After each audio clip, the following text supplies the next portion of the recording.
All right.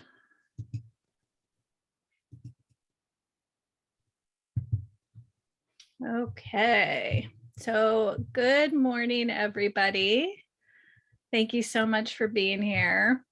As I said at the beginning, this has been a long time in the making. I've been in the healing arts now for 25 years this year, and I've done all kinds of things that I'll be sharing with you guys a little bit more later.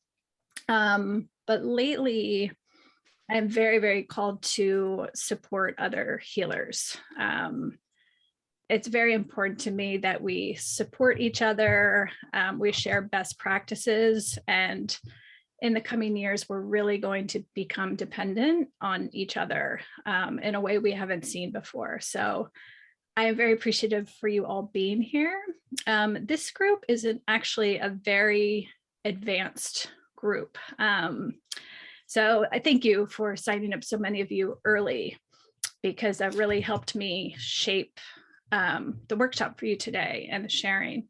If you're brand new to the healing arts, don't feel daunted. It's still very much going to apply to you. Sorry, I'm still letting people into the waiting room. So as they say, you know, a goldfish grows to fit its bowl. So if some of the things I share with you are kind of bigger picture and kind of over your head, or you think like, I'm not going to get that big someday, don't think that it's not relevant for you. For several reasons, it's really good to kind of think bigger than where you're at right now, and think bigger than where you anticipate you might be one day. Mostly because by getting yourself in that mindset, could you guys please mute whoever's not muted yet?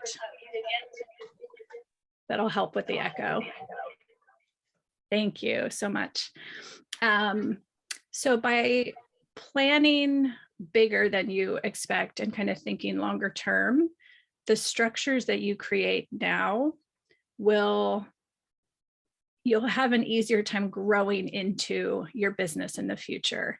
It's kind of, if you think strategically long-term and bigger now and kind of build backwards from that, it will be a lot less friction as you grow if those systems are in place. And also, if you never get kind of as big as you planned, the systems that you do put in place will really benefit you and help you have a more spacious life, practice, make decisions from a more grounded place with those systems in place. So again, lots of you have very successful solo practices already, and you're looking to expand. A lot of you are looking to open a studio, bring on a larger team. You are, building a school, about to hire a big team, open a second location.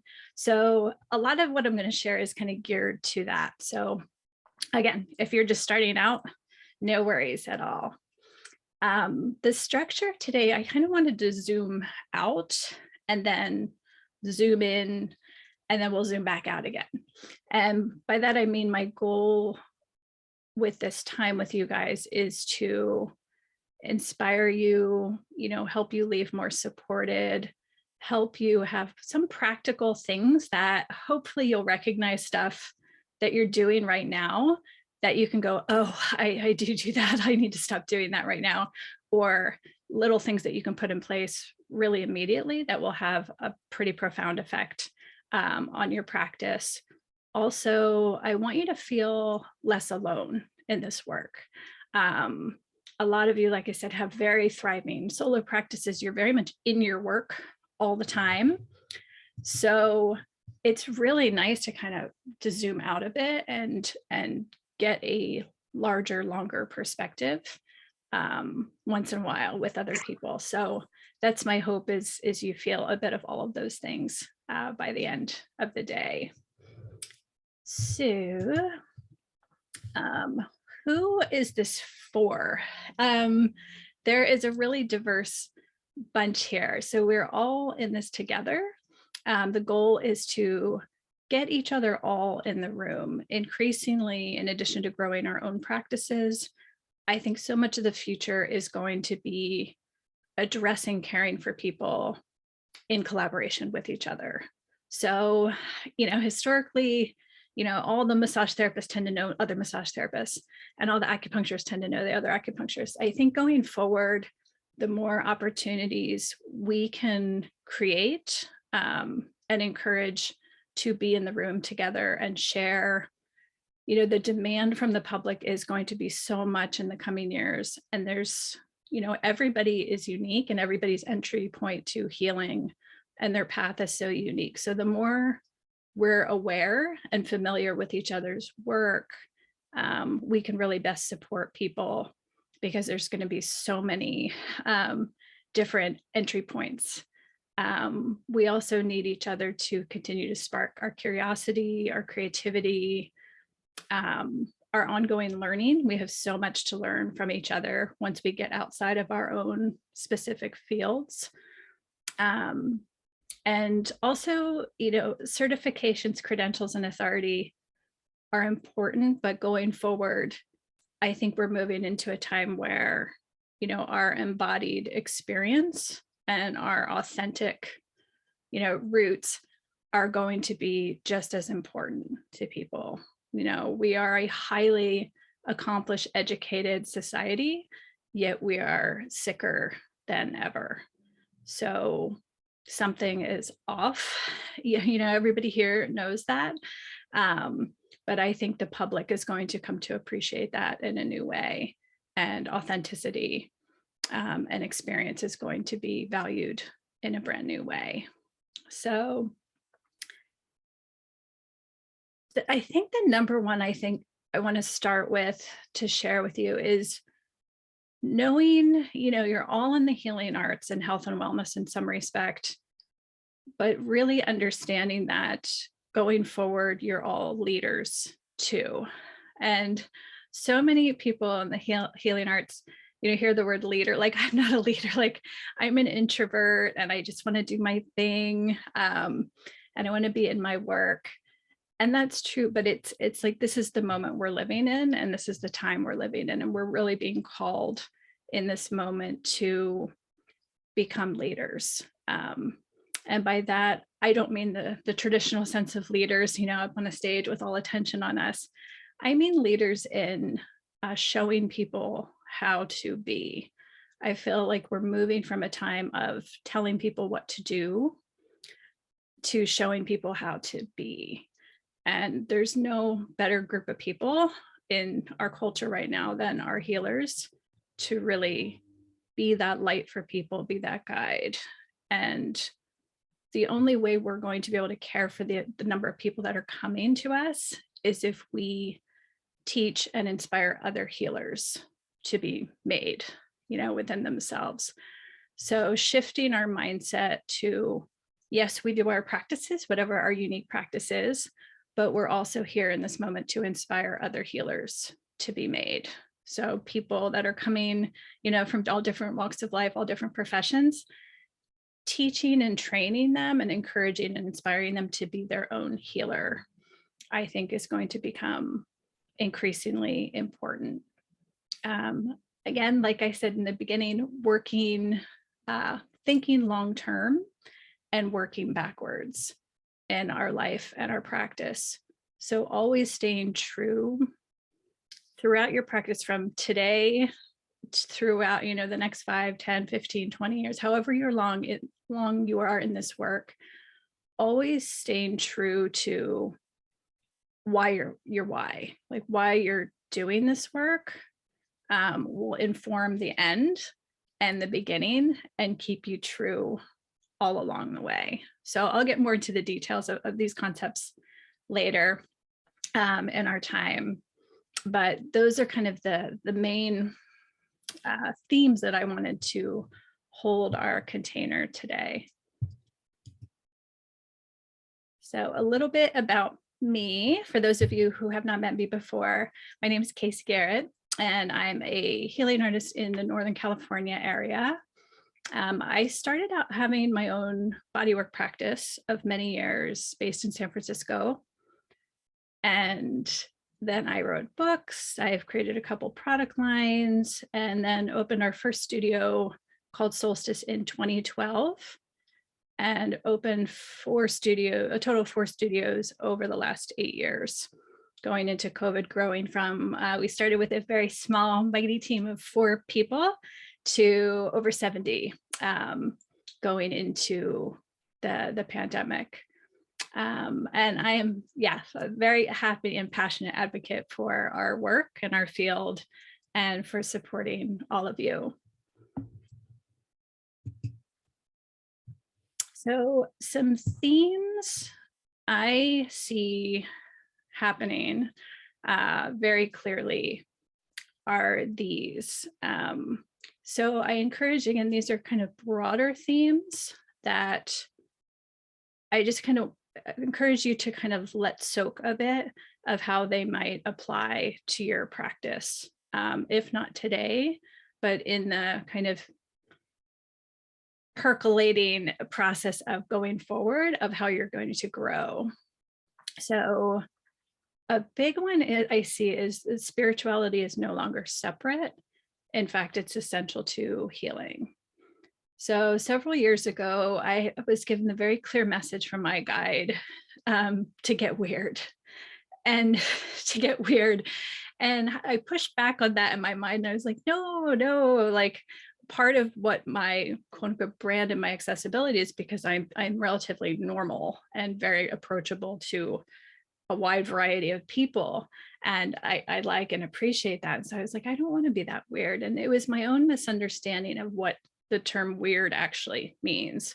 So the word weird actually means a foot in both worlds, meaning a foot in the sacred spiritual world and a foot in our secular, muggle world. So that truly is exactly right. And I just wasn't getting it at first, but people are so ready for more and deeper. And you would not know this by mainstream, television and just watching the news, but they are. And so I think we hesitate. I mean, I don't mean being religious in your practice, but I think a lot of us go out of our ways to not be spiritual and lean heavily into the science, even if that's not truly where we're our source of where we're coming from. And so I encourage you to kind of be okay with being weird and have a foot, because the people will really resonate with that. Group work is huge. So it's really been the missing piece, I feel, in so much of our profession and our work. And also when I get into kind of the more practicalities of things of how you grow, it's really a necessity for your own self-care and managing the growth of your practice. All of you are going to see such great growth and need, and people coming to you for care, guidance for what you do, but also like outside of what you do. And so having a sense of how to care for people and bring your work to people in a group setting is going to be really important. Again, healers are teachers, catalysts, inspirers, moving away from the authority figure of telling, instructing people what to do, and instead inspiring, sharing, teaching. People will really push back on this. We're so accustomed to, well, what's my prescription? Just tell me what to do. How long is it going to take? We're so used to being in the passive position. And it's really, we need to help people move into a position of empowerment, of intuition, of sovereignty. And that's not going to happen on their own. We have to take an active role in helping people shift into that new mindset. And it's really uncomfortable for people at first. They don't want the power. We're in this time where people they want to be told what to do, but they want to be told what to do. And it's just a time we're in right now where we literally have one foot in each, in the past, one foot in the future. And so we are in many ways all bridges for people to shift into that new collaborative, more proactive mindset. Eliminating hierarchy and authority going forward, I think, is so important. And part of that is getting in the room together and eliminating the hierarchy in our relationship with our clients, but also in our systems and our models. All of our models, all of our systems are so outdated. And right now we're kind of pushing up against the limitations of still needing to work within certain frameworks. The employee model is one of them. The patient doctor is one of them. And so we're in this kind of time of discomfort where we need to create new models, but still live within the frameworks of some of the existing models. But I think the more we can eliminate hierarchy in the way we structure our practices, we'll be kind of leaning into that future. That's more collaboration. Community. So community is kind of similar to the group work. There's so much healing that happens in community that's been lost in our modern culture. So people don't heal, in Indigenous tradition, in other cultures, in ancient cultures, people sing together, they dance together, they come together, watch music play, and we have developed a system of healing that's very individual. It's very cookie cutter. It's very isolating. You go and you're expected to heal on your own with very little support, let alone a whole community. So I think we, with our group work and our different approaches, can create new frameworks around group work and create community almost by accident, just by creating the spaces, safe spaces, and people will come and form connections just around that if you set that intention and have that there. Less pharma, more dharma, more, yes, uniqueness, more sharing our stories, more being present and participatory in our own healing. In my own experience of group work, I've really seen it's not just sharing your story, but witnessing and sharing, having heard and being present for the story and healing for another is profoundly healing for ourselves, far more than we realize. So having that ability, earth medicines, food as medicine, natural medicines, I think the more, if you're not already in that work now, which many of you are, I think bringing those aspects and elements into your practices. And lastly, really stepping into owning your identity as a healer. So many healers I know were born to do this work.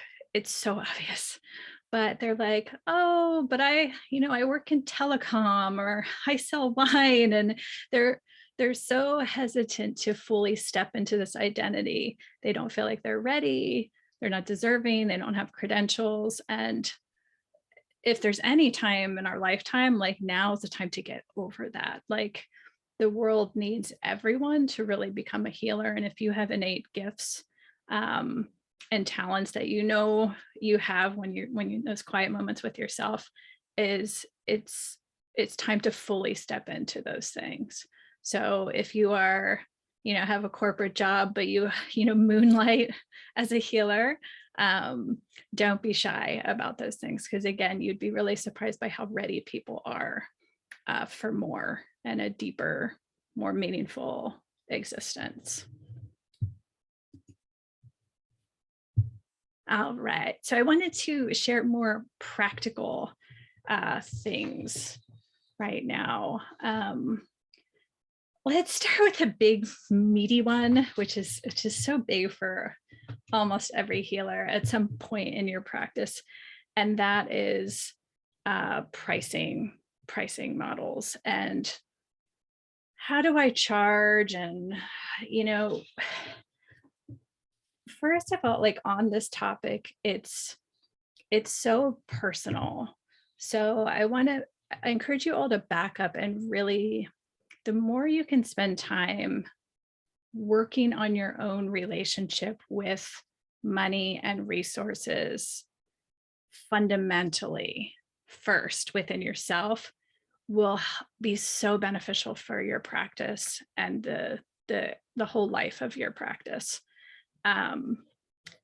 Everything, all of your shadows and your stuff with resources and money will show up in your business, in your practice, in your clients. I guarantee it. I've seen it over and over and over again. So just know that all of the investment and time you make in really working with yourself in this area and coming into a new mindset where you shift your notion of money and payment into energy and resources is huge. And it's a big jump and well worth all of the practice.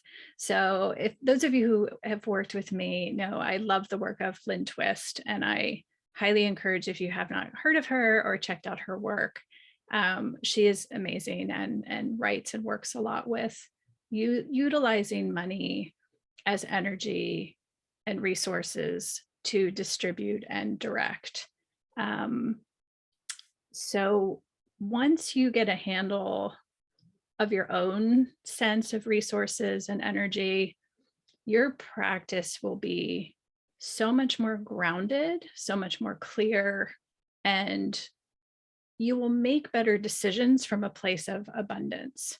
So it eliminates that thinking of that transactional mindset we've been really mired in, and helps us shift into more of a pollination mindset, where it's not just, I do this for this, an hour of my time is worth this.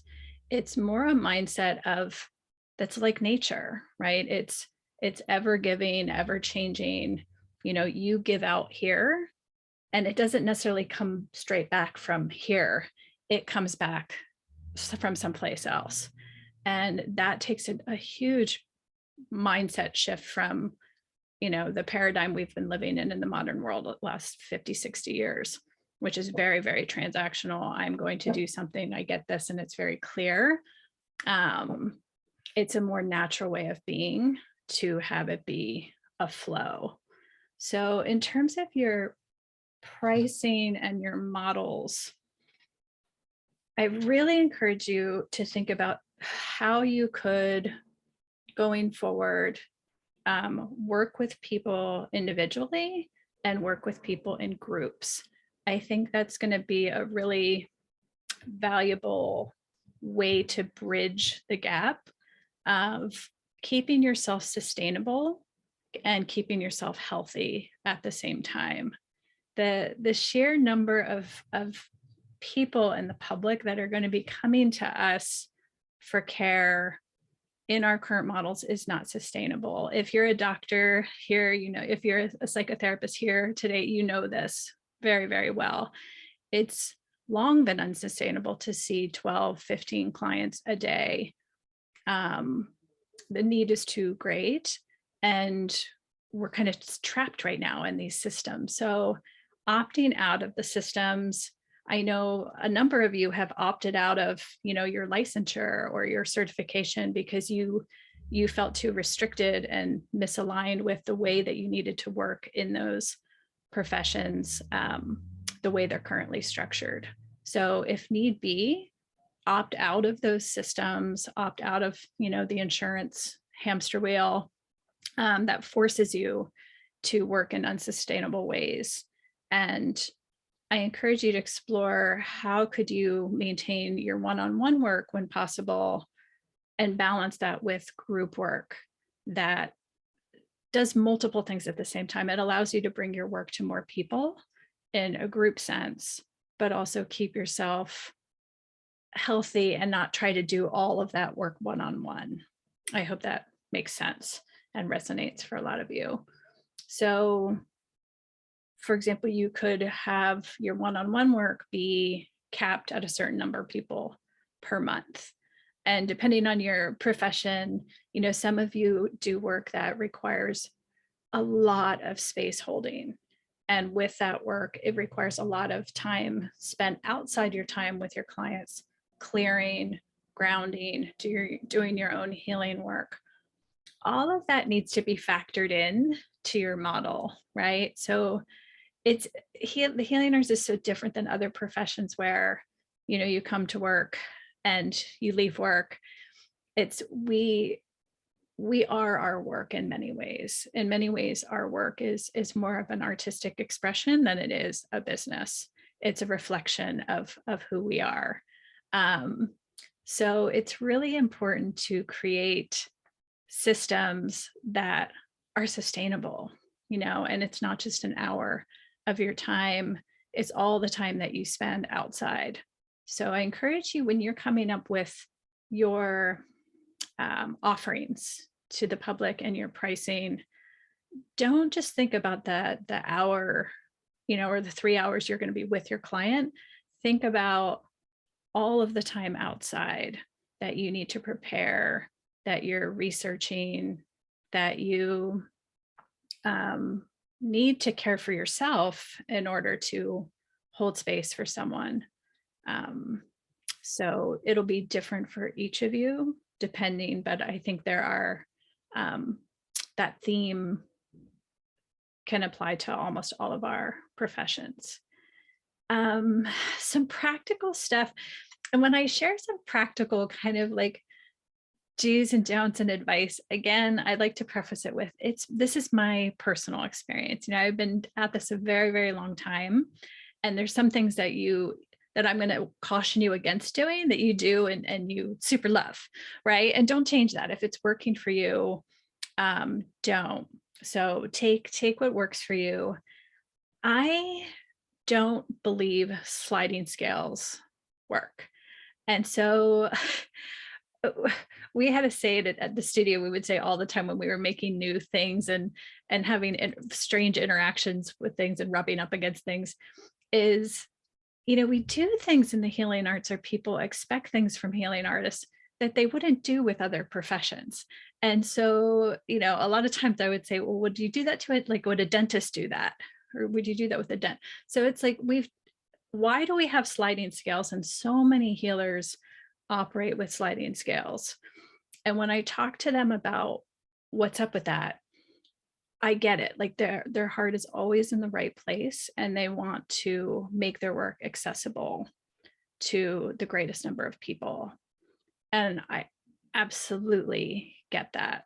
But I feel like sliding scales, in my experience, I've seen it does a couple things. It devalues the work in the public's mind in a very indirect way.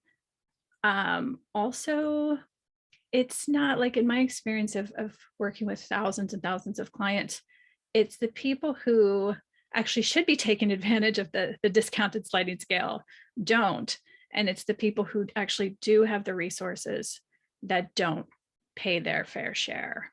So again, if you love your sliding scale, go for it.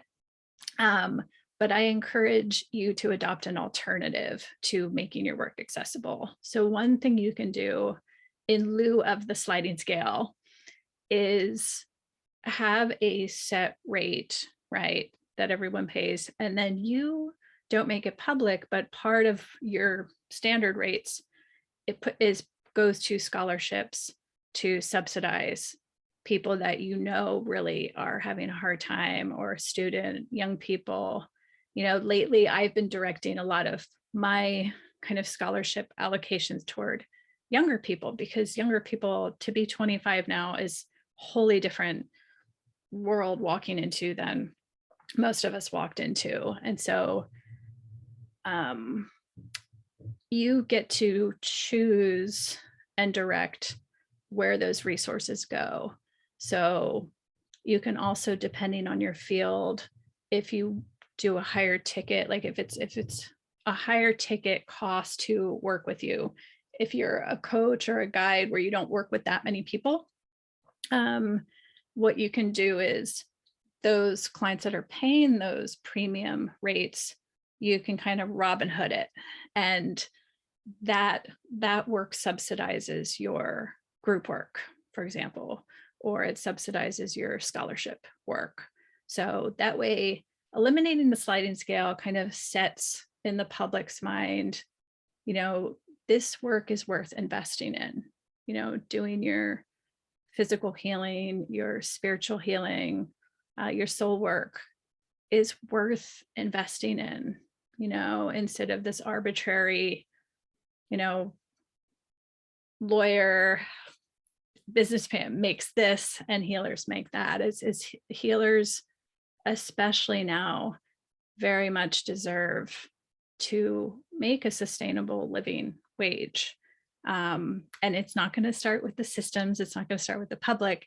It's going to begin with healers kind of really valuing our time and creating systems that work sustainably for all.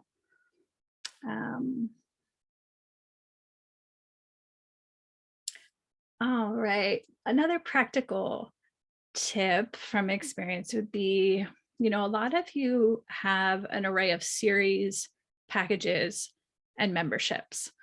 So this is one of those cautionary tales. Some things I'll share with you were kind of strokes of luck that I did that worked out really well. Others were things that I really wish I could go back and, know what I know now. So there's pros and cons to all of systems in terms of series, packages, memberships. The membership model has been very, very popular. And I did it. I fully did it. And a large part of my businesses over the years have been based on memberships. However, there are significant drawbacks to the membership model. So one, the membership model was based on a misalignment with the healing arts industry, I think, is when we tried to corporatize healing arts in all different capacities, again, it was based on this unrealistic cookie cutter model that it's always going to be the same. It's volume based, get as many people to sign up as possible. It just we're kind of hitting up against this unsustainability in specifically that model and that mindset. So instead, I encourage you not to do the membership model. Again, there will be some exceptions to this, but the main reason I encourage you to move away from the membership model is it creates a cash flow for your practice that is predictable, which is really, really lovely on the other side. Like, it's coming in, you can count on it, but it also creates so much admin and maintenance. Every month there'll be declined credit cards and, expiring credit cards. Like, it takes a lot to manage a membership model over time, which again is fine when you have a couple dozen people, but when you have a few thousand people and beyond, it's a full-time endeavor. Also, with the world as unpredictable as it is right now, a lot of our businesses are going to have to get used to stopping and starting and adapting real time for a whole host of reasons. Out here in Northern California, wildfires are just a thing. It's going to be a way of life where we have to open and close and adapt. And so when you have recurring memberships, it makes it really, really challenging, because every time you close, you have people accruing credits, and then you reopen, and then everybody's trying to get in at once. And so it just fundamentally, where we're moving toward in the healing arts, which is more, personalization and connection and depth, you can't do that in a volume-based system. So again, there will be exceptions. And I think if you're doing a lot of digital content and offerings to the public, that might be worth exploring a membership model. But when you're talking about serving people in public, I tend to suggest you shy away from that. Series and packages are much better, and they have a lot of the attributes that people love, which is, surety and consistency and commitment, which is all really helpful. Oftentimes they can get a price savings on those things without all of the downsides that the memberships can have. Support structures and self-care. I especially want to emphasize this now because this is so relevant to so many healers I know. So, we can't increasingly, as we go forward, again, I feel like we're moving into this time where it's going to be showing people, not telling people. And so it doesn't serve our clients, it doesn't serve you or the world if you are overly burdened, if you're exhausted, if you're constantly running around with your hair on fire, if you're burnt out, if you're overwhelmed. Fundamentally, I think it always has needed to begin with your health and wholeness, but going forward, it really is dependent upon your health and wholeness. So I encourage you to kind of form your squad, like form your self-care and support squad, emotionally supported by other people in your field, other people in the healing arts. And it doesn't take that much, like once a week, once a month, have those connections where you're with your kindred spirits. It's so nurturing and really, really supportive. Also, I encourage you to have your people that are outside of your normal work life, right? Especially if you have a team and a staff, it's really hard to separate as much as we want to. So having people in our lives that just take care of us, that you don't have an interdependent relationship with, is really, really nourishing. You can just be completely vulnerable, and you can feel free to have weak moments around. That's really, really important, that you give yourself that, especially when you're at that phase where you're moving from a solo practice to carrying more responsibility with multiple locations, a school, a bigger studio. All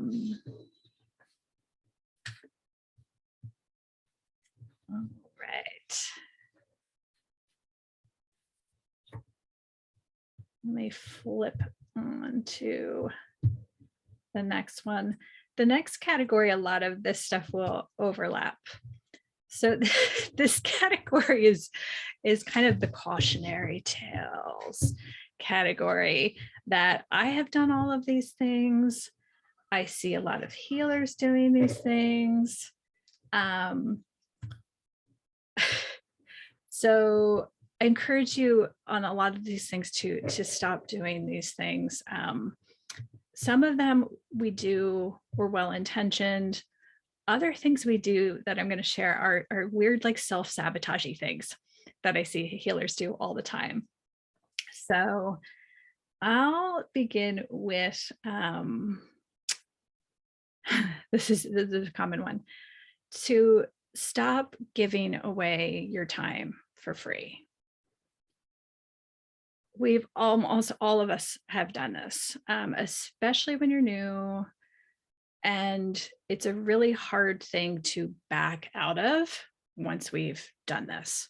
So some examples are, the free 10-minute call, or the free complimentary session, or the free introductory thing. So This is great for a while when you are spacious, but once you have a full client base, I know so many healers that have this set up, and then when they really reflect on their week, they spent like 15 hours on the phone with people or on Zooms, not getting paid, oftentimes repeating the same thing over and over again. So it's really, really unsustainable. And it's hard to shift once you have that in place. So if you don't do the free intro and the free 10-minute call, like what do you do instead? So there's a couple things I've found that are so helpful to this. So one is your autoresponder in your email. Your autoresponder and your email signature. I highly suggest creating something. It can be content if you're a writer, it can be a video. Ideally, it's a video. Even if you're not a video person, I encourage you to get your head around that just for this purpose, if this purpose alone, and answer some questions, basic questions. Like, think about what are the questions that people always ask in your intro call when you do these free demo sessions. What are people asking for? And answer those questions. It can be, again, it can be content, a free checklist, or a video. I love a video, and I was really resistant to video, like really, really resistant to video. And I finally did it just because I was having the same conversation so often. I was like, this is, boring for other people as much as it is for me. So creative video gives people not only the information that they're looking for, it gives them a sense of you and your vibe. And again, as we move away from like cookie cutter land to individual, custom, really getting to know a person's soul, situation, healing, like your resonance with your client will become more obvious and clear and easy to determine. So many people in the healing arts from the client side are still in the mindset of choosing a healer based on geography. Well, I'm going to Google them and, who's the guide that's closest to me, or who's the doctor that's closest to me that does this. And it's really not that. It's all about your relationship with your healer, the trust that you have with them, the resonance in their approach. And so it's not going to be based on finding them in a directory, or a Google map and closer review site. Even it's getting to know them, and you can do that in before you even talk to them. So the way a video works, so it does a couple things. It eliminates the need for that intro call, which is beautiful. Also, what it does is gives people something in return as soon as they reach out to you. So frequently when people will be emailing you or checking out your website, they're ready to go. And it could be 7 a.m, like they're interested, they're there. And if they email you and they right away get something back that not only makes them feel heard and reassured that, their communication has reached you, in return, I like to tell people, I'll be in touch with you soon, but in the meantime, please enjoy this free guide, this free checklist, this supportive pointers, or a video that goes over, frequently asked questions about what we'll share. So that has been absolutely transformative. Like I said, the video piece I had to get my head around, but it's made such an immense difference in my introductory call when I work with someone, because not only do they show up informed about the basic, all of their beginner questions have been answered, they come really well prepared now. Like they are ready to dive into their specific situation. And we can spend that whole time together, not in the intake phase. We already kind of have a sense of each other at that. So if you do need to charge for a consult, so some of the exceptions in this are that you can't get around it. Like you have to have a conversation first before you can work with someone, and you know who you are. Um, so in that case, instead of doing a free intro session, what I suggest is charging for your intro session, but then allowing people to absorb that into the cost of working with you. If they opt into your program, into a series, into ongoing work. This is especially true for the guides here. You know, if you are a coach or a guide going to be working with someone, that's a commitment of many months and pretty at a pretty depth relationship. It's worth it having that introductory session. And again, that way, if people know that they are paying upfront, if they decide not to work with you, they're still paying for the session, they will come far more prepared. They will have done their research on Google, you know, they will kind of be ready and committed and ready to go. And then they're delighted if they do work with you to find out they can just absorb that into the cost of the program. So undervaluing, you know, this conversation is worth having. You know, it's talked about a lot. It's not new to a lot of you guys, but just really charging what you're worth, you know, is so hard for healers to do. And a lot of healers have never, you know, you've only ever been in the healing arts. And that's, I'm that way. And I had to learn this one, the long way. So people who come from more of a corporate background have less of an issue with this. But when you've only ever been in the healing arts, some of you have no idea how much you're undervaluing and you're undercharging your work. So a perfect example of this, it just happened a few weeks ago. I was out with a friend and he was sharing that he is working with a guide, a spiritual guide, and doing some work with plant medicines.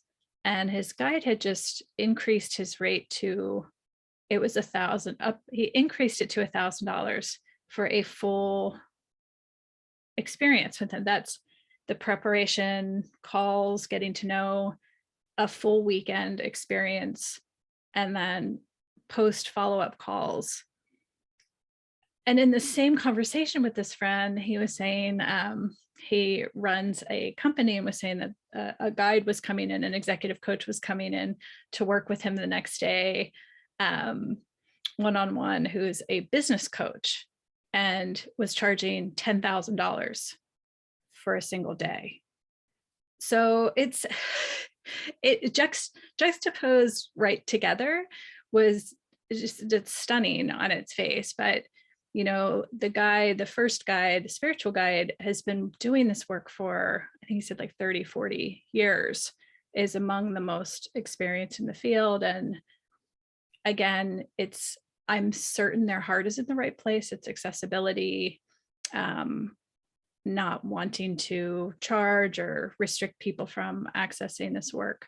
But that is such a disparity, especially when you're working with people who would be happy to pay, who have the resources to pay. So make sure, you know, sharing. I think a lot of you, when you share with other healing artists, professionals, get the support you need. If you know you struggle with charging what you're worth, get support on that and encouragement. Oh, another thing I see healers do all the time, sometimes when you're starting out, but interestingly enough, it happens a lot like right when you're about to go grow. And this is one of the weird, like, sabotagey things people do, is the need to be the eternal student. I've been there. We probably all have been there at some point, but instead of doing what we know we're meant to do, we do this weird thing where we're like, oh, well, we're not ready and I need to go get trained by this person, or I need to try this, or I need to get this. And again, this applies to so many of us. And before you know, we have like this scroll of, trainings and things that we've done. And ongoing learning is beautiful and it's really important, but not when we're doing it to avoid doing our work. So if this resonates for you, what I encourage you to do is recognize it and kind of make a pact with yourself that I can't do another training until I actually do the work that I have learned up until now and put it into practice and really integrated it into my practice. Otherwise, we're constantly looking for the next training, the next learning. Often it's based on confidence frequently, is we don't think we're quite ready yet. When you're ready, you're absolutely ready. But it's a really common one for people. And it's also, it's way harder, riskier, and requires a higher degree of vulnerability to be in the arena of life, in our practice, doing the work on the ground. Like it opens it, you're very vulnerable, you're open to being judged versus kind of being the person in the spectator stands of life. And when we kind of put ourselves in the eternal student position, we're still kind of learning and observing and commenting on the work of others, instead of like doing kind of the riskier, more vulnerable place of kind of being in the work. So I hope that makes sense. Okay, next one. Next one's an edge too for a lot of us. So as I said, when you are in the healing arts, a lot of it, we don't even view our work as a business. It's really truly an expression of our soul work and our soul path. And it's just who we are all the time. Ideally, is, who we are when we're doing our work is the same person we are at the gas station or in the store. So the problem with that is it's really difficult to create boundaries for our clients sometimes. And we allow our clients, because of us, so to do things that like other professions, it would be absurd to do, when I think about it. So, if we are available 24/7, people will expect us to be available 24/7. And social media and how connected we are makes it all the more complicated, because it can be difficult to kind of turn that on and off. And it's really hard to undo once you do it. So again, thinking of your practice long term, and even if you can't even imagine the day when you're going to have thousands of clients, I encourage you to imagine what that would be like and structure things now. Because yes, you can field questions 24/7 and be accessible, if you have a handful of clients, but that's not going to be possible when you have dozens, hundreds, thousands of clients. So again, starting at the end and working backward, it's much easier to set these things up at the outset than try to change them going forward. Trust me, trust me on that. Yeah, communication, we'll get more into specifically communication, but keeping, again, healing artists, it's very personal and we get very, very close with people very quickly. So boundaries in terms of our time is important, but boundaries also in terms of emotional boundaries and energetic boundaries is really important in obvious and not so obvious ways. So again, it's a fine line, because a lot of you are good friends. You'll have clients that you really, really love them and enjoy them as people. And so you'll be friends with them, but you'll also be um, clients of yours.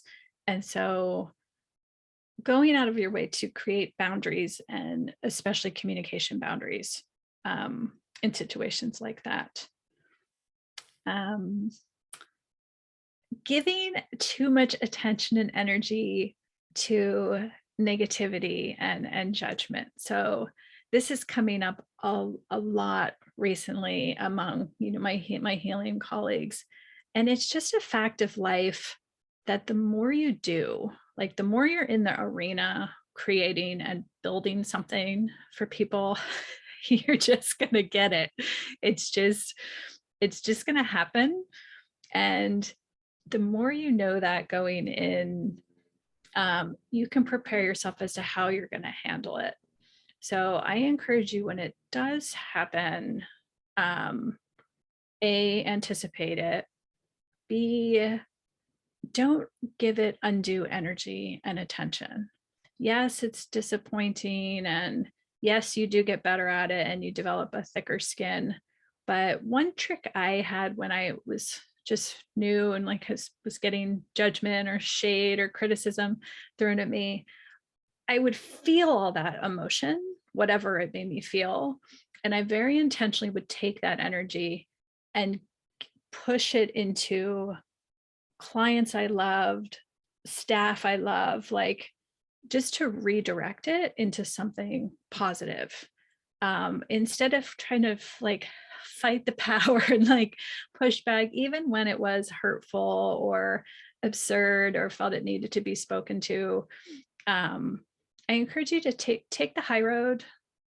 You'll never go wrong taking the high road, but most importantly, like redirecting the feelings and kind of disappointments into something, channeling it into something positive and good, is really, really helpful.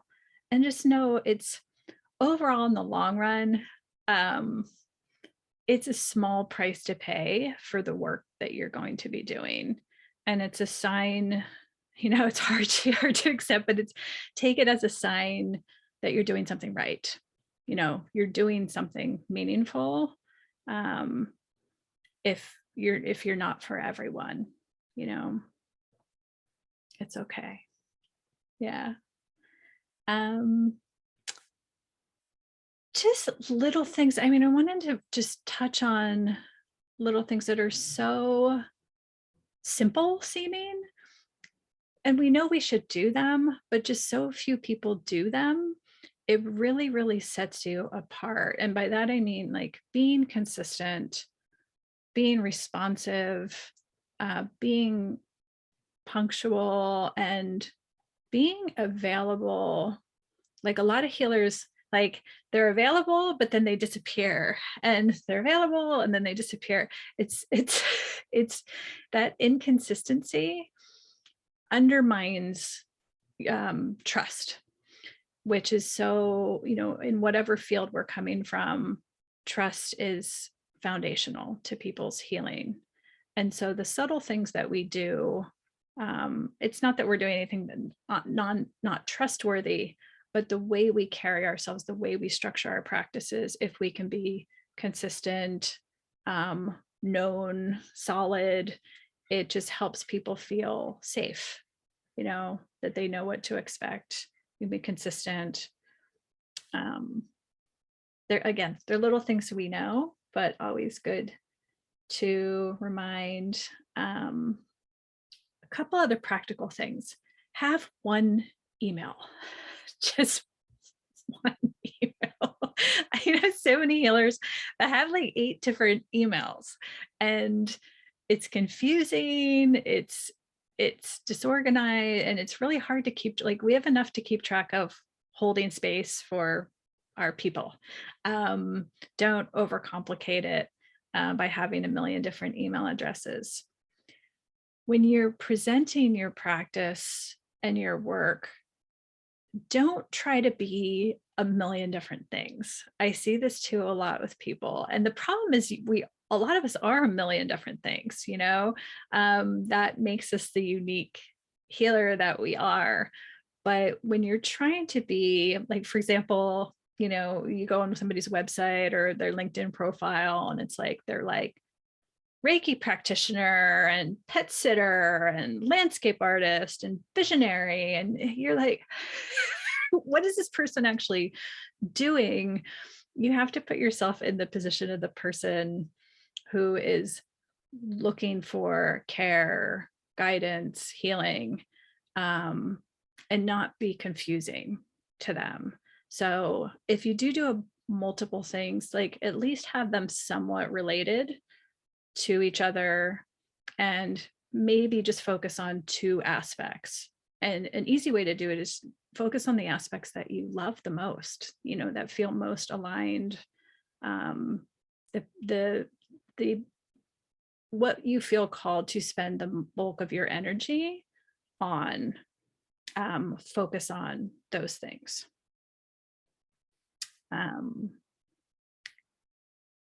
Having clear directions on how you want people to contact you is really, really important. A lot of healers leave this up to random chance, you know, and aren't clear about this. And so you have people calling or people emailing you or texting. And again, the more simple, the better. And when people are looking for you, making it very clear this one way is the way. And so some of you will really, depending on the type of work you do, want to have some kind of application or intake right at the outset. That's not necessary for a lot of you, but if it is relevant to your practice, I highly encourage that. It's so wonderful because it gives people clear directive, like anyone who wants to refer to you, a colleague who wants to share your work. If they're all going to this one place, it's really, really easy and simple for people, which is nice. It also gives you lots of insight into the energy and the needs of the person before you even write back to them, which I love. So don't leave it to chance and make it really obvious how people can contact you to work with you or get more information. Okay, this applies later. I'm going to talk to you guys in a bit about growing your team and hiring in a bit, but this is such an important one. I put it in the be careful zone. Hiring family, friends, relatives. I've seen this over and over again. So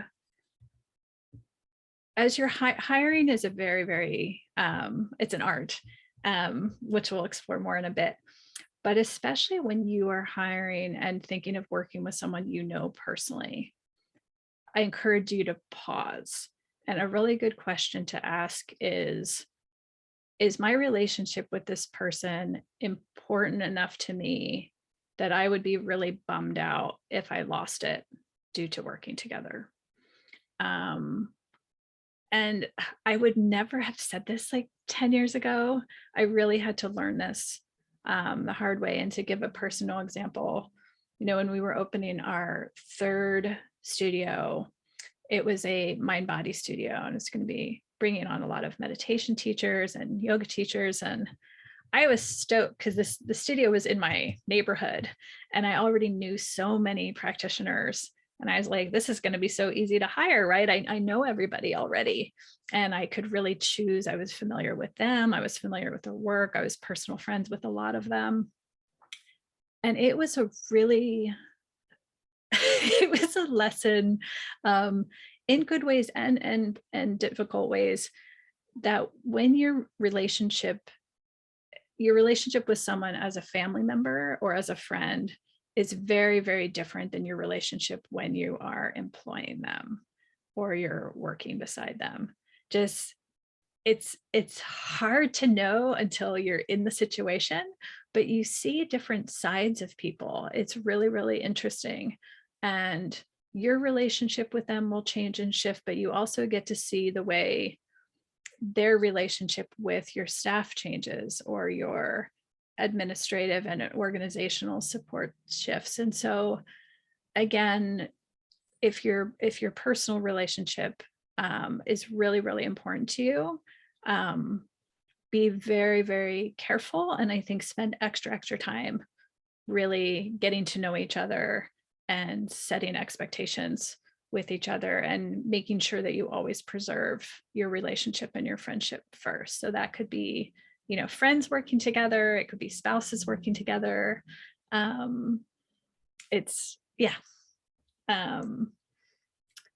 What else to share? Oh, okay. So again, this has to do with things that we do because we're so accessible, partly technically, but also healers, you know, the public, I think because we're healers, we just want to help in all ways. So you have to remember, you are not Google, you are not tech support, you are not a crisis hotline, you're not a chatbot. Like, there's a reason why bigger companies don't have customer service. Like, if you need something from Facebook or PayPal, like, you're effed. Like, there's no one there to answer, versus someone, you know, when you're a small business owner, especially a healing artist that wants to help and wants to serve naturally, it's really easy for people to ask you for things like far outside your capacity or what you should be spending time on. You know, if you find yourself on any given week or day, you know, doing a lot of these things that are outside your session time with people, that's a good note that you can kind of do some tweaking of your boundaries.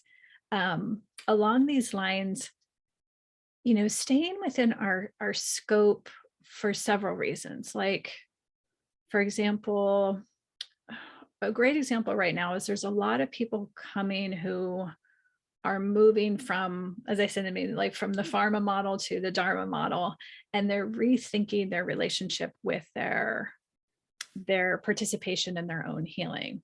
They're wanting to move to food as medicine and natural medicines, and they're going to need a lot of help, and they're asking a lot of questions that we're not all going to have the expertise. You know, there's some doctors here and there's some pharmacists here, and you have that special expertise. But a lot of us who don't have that expertise, because we do want to help and serve, you know, we want to get these questions answered for people, when it's much better for both us and our client to work with other allied professionals to help support these clients together. So for example, you know, if someone's coming to you on medications and curious and asking you questions, you can align yourself with a doctor or a pharmacist that can help work with you with a person. One, because they're the best equipped, you know, they have the training in that area, but also it empowers your client very directly to go, you know, I'm just not going to this one single healer who's going to do and has all the answers, right? It's very empowering for our clients to say, you know, I don't have that expertise specifically, or I don't know, but I'm with you and we'll figure it out together. And I have these other professionals that can help. So putting them in the position of power and the seat where they feel empowered to ask and learn, versus just be given, you know, a prescription or a list of things to do, is really, really helpful. And it frees your time. So this is the last like stuff doing this. So really taking an inventory, it's interesting to do this. It's an interesting practice in a day of the life of your practice, in the course of a week or month of your practice, really sitting with where are you investing most of your energy and time in? Are you doing a lot of free calls? Are you doing a lot of driving? Are you doing a lot of admin type things? Really really notice how much time you're spending doing what you love. Like if you love your one-on-one work with clients, like how much time are you actually with them one-on-one? Again, this is another example of like thinking, going to the end and working backward is when you envision how you want to do your work. Because ultimately, again, it's your work is going to be an expression of your soul purpose and your work, your art, and it can manifest in all these different ways. And so if you constantly keep in touch with, well, how is that, where am I at with that right now? It's really eye-opening sometimes to see how much time, how we're allocating our time and our energy in the course of time. All right, I'm just going to take a peek at the time. So, okay, perfect. So I think I'll do, these are kind of my top tips. So again, a lot more practical stuff that hopefully you can start doing a lot of these things right away, and it'll make a big difference in a short amount of time. And then maybe we'll take like a 10-ish minute break after this chunk. Always remembering your foundational clients, mentors, referrers. You know, we're so wired in modern culture for the next thing, and whether it's like looking for more clients or focusing on marketing, when really it's a rooting down that's missing. And so over time, you'll really notice that most of your clients are coming from like the same people, either the same people are referring to you or the same energy. It's after you're in practice for a while, and this doesn't happen right away. In my experience, it takes about 6 months. Is when you first start your practice or you start doing something new, it takes about 6 months for the universe to like really figure out like what you're doing, like who you are and what you're doing. And then you start to resonate and magnetize your clients and people to you. Before that, it's just a bit random as things are. But once you start to get some traction and you're established in your practice, and especially when you're growing, it's actually the most, in my experience, it's the most kind of quote unquote dangerous time of kind of getting away from yourself and getting misaligned is not at the beginning of your practice. We tend to be very clear on what we're doing at the beginning. It's when we're growing is when we can go get most, distracted or go off the rails. And part of that is at that point when you're growing, it's very easy to forget about kind of your roots and the foundation of your practice. So simple things to remember are I like to set like 1 day a week. I did this for a long time where I literally had like a day a week where I would remember, whether it was my mentors or people that were referring to my practice, going to, a specific neighborhood. Like when I opened our first studio, it was in a neighborhood. It was in a town I didn't know at all. I didn't know a single soul. I do not recommend that to you, but that just was the way it was. And when I noticed our first clients in the first year were all coming from the same neighborhoods. And so I would go market more and meet people in those neighborhoods. And as crazy, I would just take my dog and go because there was something there. And then neighbors shared with neighbors. And it's just a more organic, natural, lasting way to grow by knowing your roots, knowing where they're coming from, and kind of strengthening your roots instead of trying to be all the things to all the people. Supporting other business owners and other healing arts professionals. This is so helpful.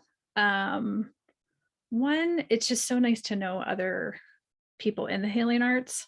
Again, we get so deeply into our work and into our clients. It's really nurturing. And every time I have a conversation with another person in the healing arts, I leave just feeling so much more inspired, more full. We all get so busy and we're only going to get busier. So I think always remembering to stay in touch, share, refer, review each other, support each other. Um, Again, it's more of a pollination mentality where it's, not necessarily going, I refer to you and therefore you have to refer back to me. It doesn't work that way, but it always comes back. So if you are generous with your spirit, just know it's going to come back to you. But it's just like nature, it's nature doesn't work in a transactional mindset. It's like the bee and the flower work together, they get different things. And, you know, that's how we ideally are too. So we can imitate nature versus what we've been doing as humans. Um, this next one, um, is really impactful. It's been really impactful in my experience. So when you are a small business owner and you're in your business and you're working in your business, so you're kind of an owner operator situation, you're accessible, you're known, you can walk in and find you, people will ask you for a lot of stuff, especially if you're doing work that feels good. Um, so body workers, this is especially true for things that make people feel good instantly. um, get asked for gift cards or free services, or whether it's or donations or auction items. It's going to happen all the time. Mostly because I think you're there. Like you can't just walk into Target and ask for free stuff because there's no one there to authorize that. Versus when you come in and the owner's there, you're going to get it. So one thing I super recommend you do when people ask for anything, is to have, it's great to be generous, but to have something ready to create reciprocity in the exchange. Otherwise, it's just people asking for things all the time. And it's not that they don't want to give something in return. It's just they don't think of it because that's where our culture is right now. But when you suggest reciprocity in very concrete ways, they're almost always more than happy to do it, especially if you make it easy for them. So I'll give you a really common example. If you have a brick and mortar or an office, people want a donation, services, gift card. In exchange, they can put information, a guide, a checklist, digitally, information about you and your practice in their next newsletter or in their magazine or in their next blog post. It'll depend on the organization that's asking you for help. But especially like schools and parent groups, and mom groups, they are almost always happy to do that. It's just you have to prepare it, get it ready, and be willing to ask. And it's just better for everybody, because it feels good to be imbalanced. Don't be afraid to say no. This is so hard, especially when you're new in the healing arts and you feel like you need clients and you're kind of just taking clients as they come in. Feel free to say no, not necessarily to a client, but a client who is always like squeezing in last minute, or you feel like you're always tacking on, or a client would like to say yes to them, you're inconveniencing other people. This is super hard to avoid when you're first starting out. But again, it's one of those things that's harder to undo, because if people feel like they can constantly come in and kind of get in the same day, if they ask for it, and it just derails your whole day. Part of, I think, what people really are craving is real, deep, authentic connection. And you can't rush that. And so if you set your practice up to allow that, to give that to people, but you're constantly letting things come derail that from the outside, it's not fair to you. It's not fair to all your other clients. And it kind of goes against what you're trying to create. So it's really hard to say no. But what will happen is if you do say no and you're clear at the start, um, people will really respect that, and they will come on time, and they will respect their time as sacred with you, and show up present and ready to go. It shifts the whole energy and dynamic for you. Begin your day with something that you love. I really, really, especially as your practice is growing and you're getting busier, especially going into the winter months, I really encourage you to start every single day with something healthy. This is something we tell all of our clients all the time. But a lot of us don't necessarily do it, especially when we get really, really busy. So whatever that is for you, I think having a ritual is a necessity. If you're holding space in any capacity for people. Consistency. So I wanted to circle back on this. I mentioned this earlier. Consistency, especially right now, is so meaningful to people, far more than you know. The world is so unpredictable. And I feel like as unpredictable the last couple of years has been, it's just going to get more unpredictable on the daily and the weekly. And so these little, anchors of life in our lives are going to be so important. And for so many people, you guys don't realize, I guarantee you don't realize how important you are to people, truly. Because you are a port, you are a harbor for people. And as the world just gets more and more intense and changing, you just being solid and there and consistent and kind of steadfast in your energy is going to be meaningful.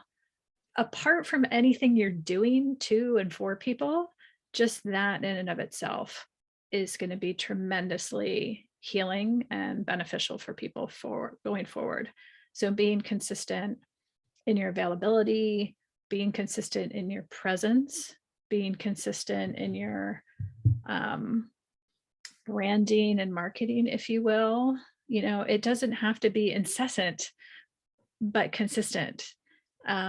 Just people knowing that they're connected to you and knowing that you're there. So hearing your voice on a regular basis is really meaningful. Keep it simple.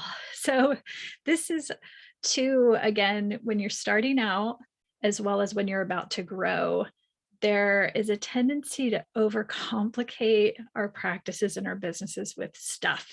And by stuff, I mean like software and systems and technology, that I encourage you to put off that stuff and allow yourself to grow into it, because you don't know what you're going to need until you actually have a sense of who your clients are and your practice. And you're not going to know that at the outset. So as much as you can put those things off, and this is counterintuitive than a lot of the advice you will hear, to get all of your like technical systems and software in place. But if you can put it off, again, I encourage you to do so until you're clear on what you really truly need. And I did a lot of this the hard way. When I was starting off our first studio, I had a payroll system, and it was 4 people. I was like, why do I need to be paying for a payroll system when we have 4 people? But it was like, again, I was listening to external advice and things you do. So for multiple reasons. Cost just being one of the many things, is allocating your energy, investment, and resources in what you need in that moment versus what you'll need 2 or 3 years from now.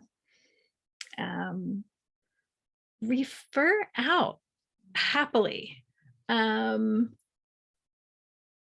This, if you're not already networked with other practitioners, it's so valuable in so many different ways, but it supports your practice in a million different ways, large and small.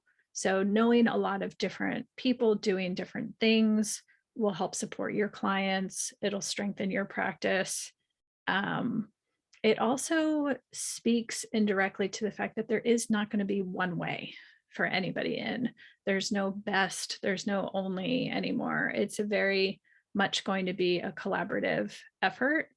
And the more you can refer out, the more space you leave in your practice for those clients that are truly aligned with you.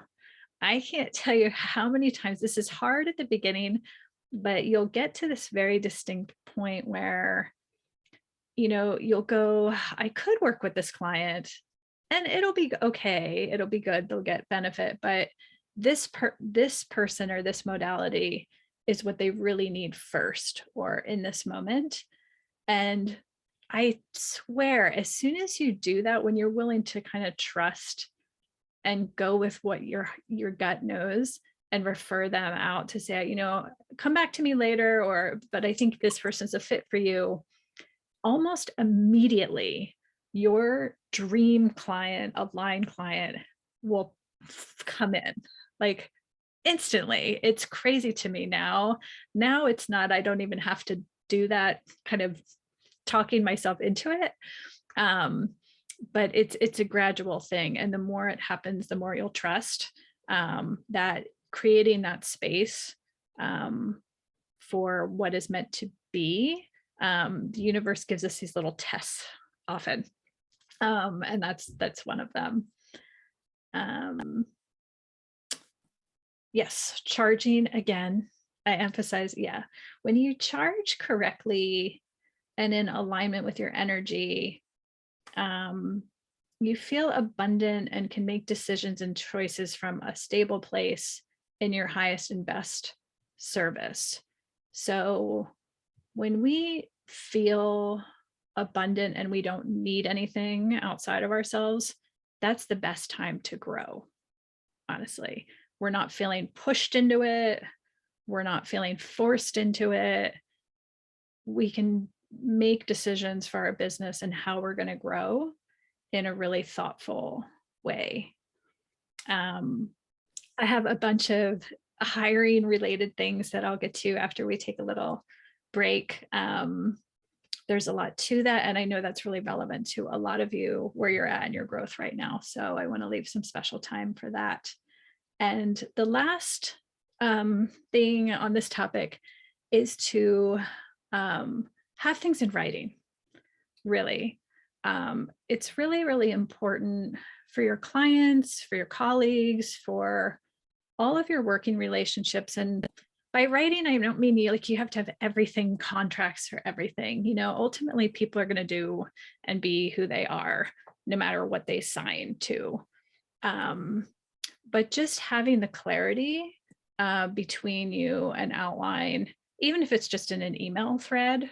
Now almost everything's with email now that we're in the metaverse for now, but ultimately when we get all back together again, we'll be doing more face-to-face meetings and agreements and things. I really, really encourage you to, even if it's just in an email, so you can refer back to things. Be great. So all right, so I would love to take just a short little break. It's about 11:30 right now. So maybe we'll take just a 10-minute break, and I'm just going to pause.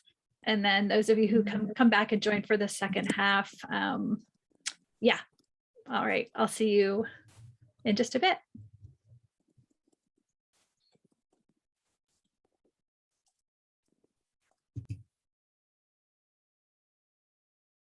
All right.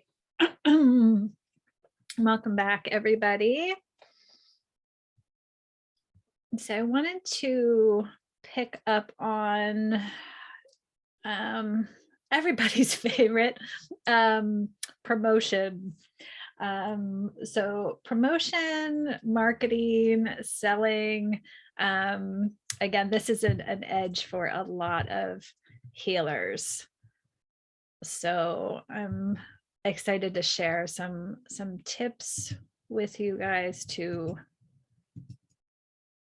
hopefully help support on these things. So, all right. So one big aspect of, being a healer and selling, promoting, marketing yourself is a lot of you just aren't wired this way. You really have a hard time putting yourself out there and kind of making yourself the center of attention. So again, when you're working with your promotion and your marketing, I encourage you to kind of try to get out of your own way and always make it about the work. It's really much easier. We're all so passionate about what we do, whether it's making food or healing people or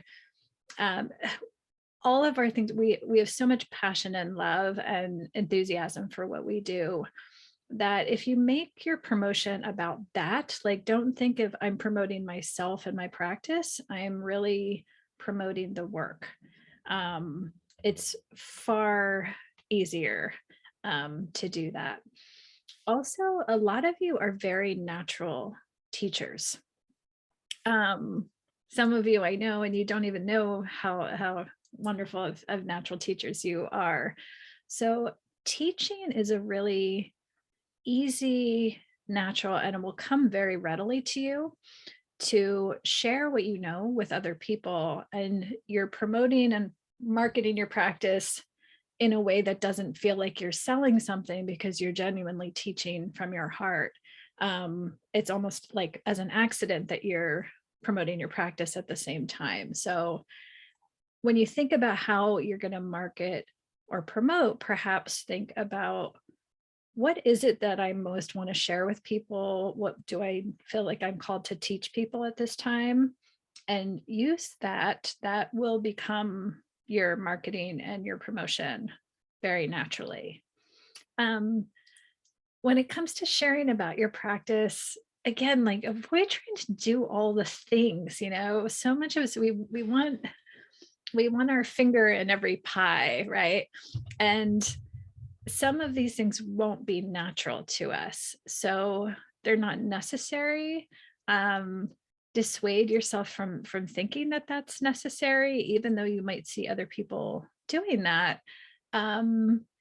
Just because it has the appearance of being everywhere does not necessarily belie the truth and the reality of the situation. So again, allow your marketing and the way you share your work and your practice be truly aligned with who you are. It shouldn't be all that different. Authenticity, I think, more and more, I talked about this at the beginning this morning. It really is, I think, going to become more and more important, because we've gotten so far away from it. Over the decades, with each passing year, it's more and more, it's been the appearance of things versus the reality of things. And I think people are really hungry for real, they're hungry for depth, they're hungry for authenticity. And a lot of marketing is just going to be you being you. You just need to allow yourself to be more visible, is the key. So you don't have to do and be something other than what you are. But the challenge, I think, is going to be putting yourself in situations where people can see you. And if you have a hard time doing that, one of my greatest tips is sharing the stage is a really good one. So sharing the stage with your teaching, with your instructing people how to do something, you're sharing your learning, you're sharing your experience, or you can also share other practitioners, share other ideas, share other people. Um, this is really meaningful to your clients and to the public, but it's also really good to see because it shows that there's no one way to things. So when the public and your clients see you in collaboration and kind of sharing the stage with other people, other ideas, um, it affirms for them that all is welcome. They can bring their whole self. They can bring different ideas, different access points. It's not just one way. Um, you can't rush it. So that's the other thing, the difference between, I feel like, the old way of marketing and the future way of marketing is slowing down. Just like everything, we need to slow down. Is you can't rush authenticity. You can't buy authenticity. And I think with you guys, that's the one thing, when people know that, even when they can't put their finger on why they're drawn to work with you, frequently that's what it is. That's the thing they can't articulate. It's authenticity is what it is. And so people will try to, we're coming from a time where to grow your business is largely done through leveraging other people's work or acquiring other people's work, getting to the end as quickly as possible. I think we're moving in the other direction from that and seeing the value of going slow and building really lasting roots. And again, marketing is less about appearances and more about sharing who you are. When it comes to marketing and promoting, again, moving away from the transactional mindset of I'm going to do this thing and I'm going to run this ad here and I'm going to get this, and more of a pollination mindset.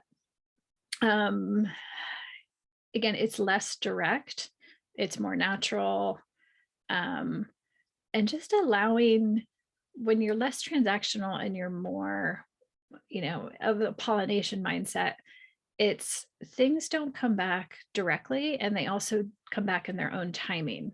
It's not instantaneous. It's not, I do this and I get paid, and that mentality.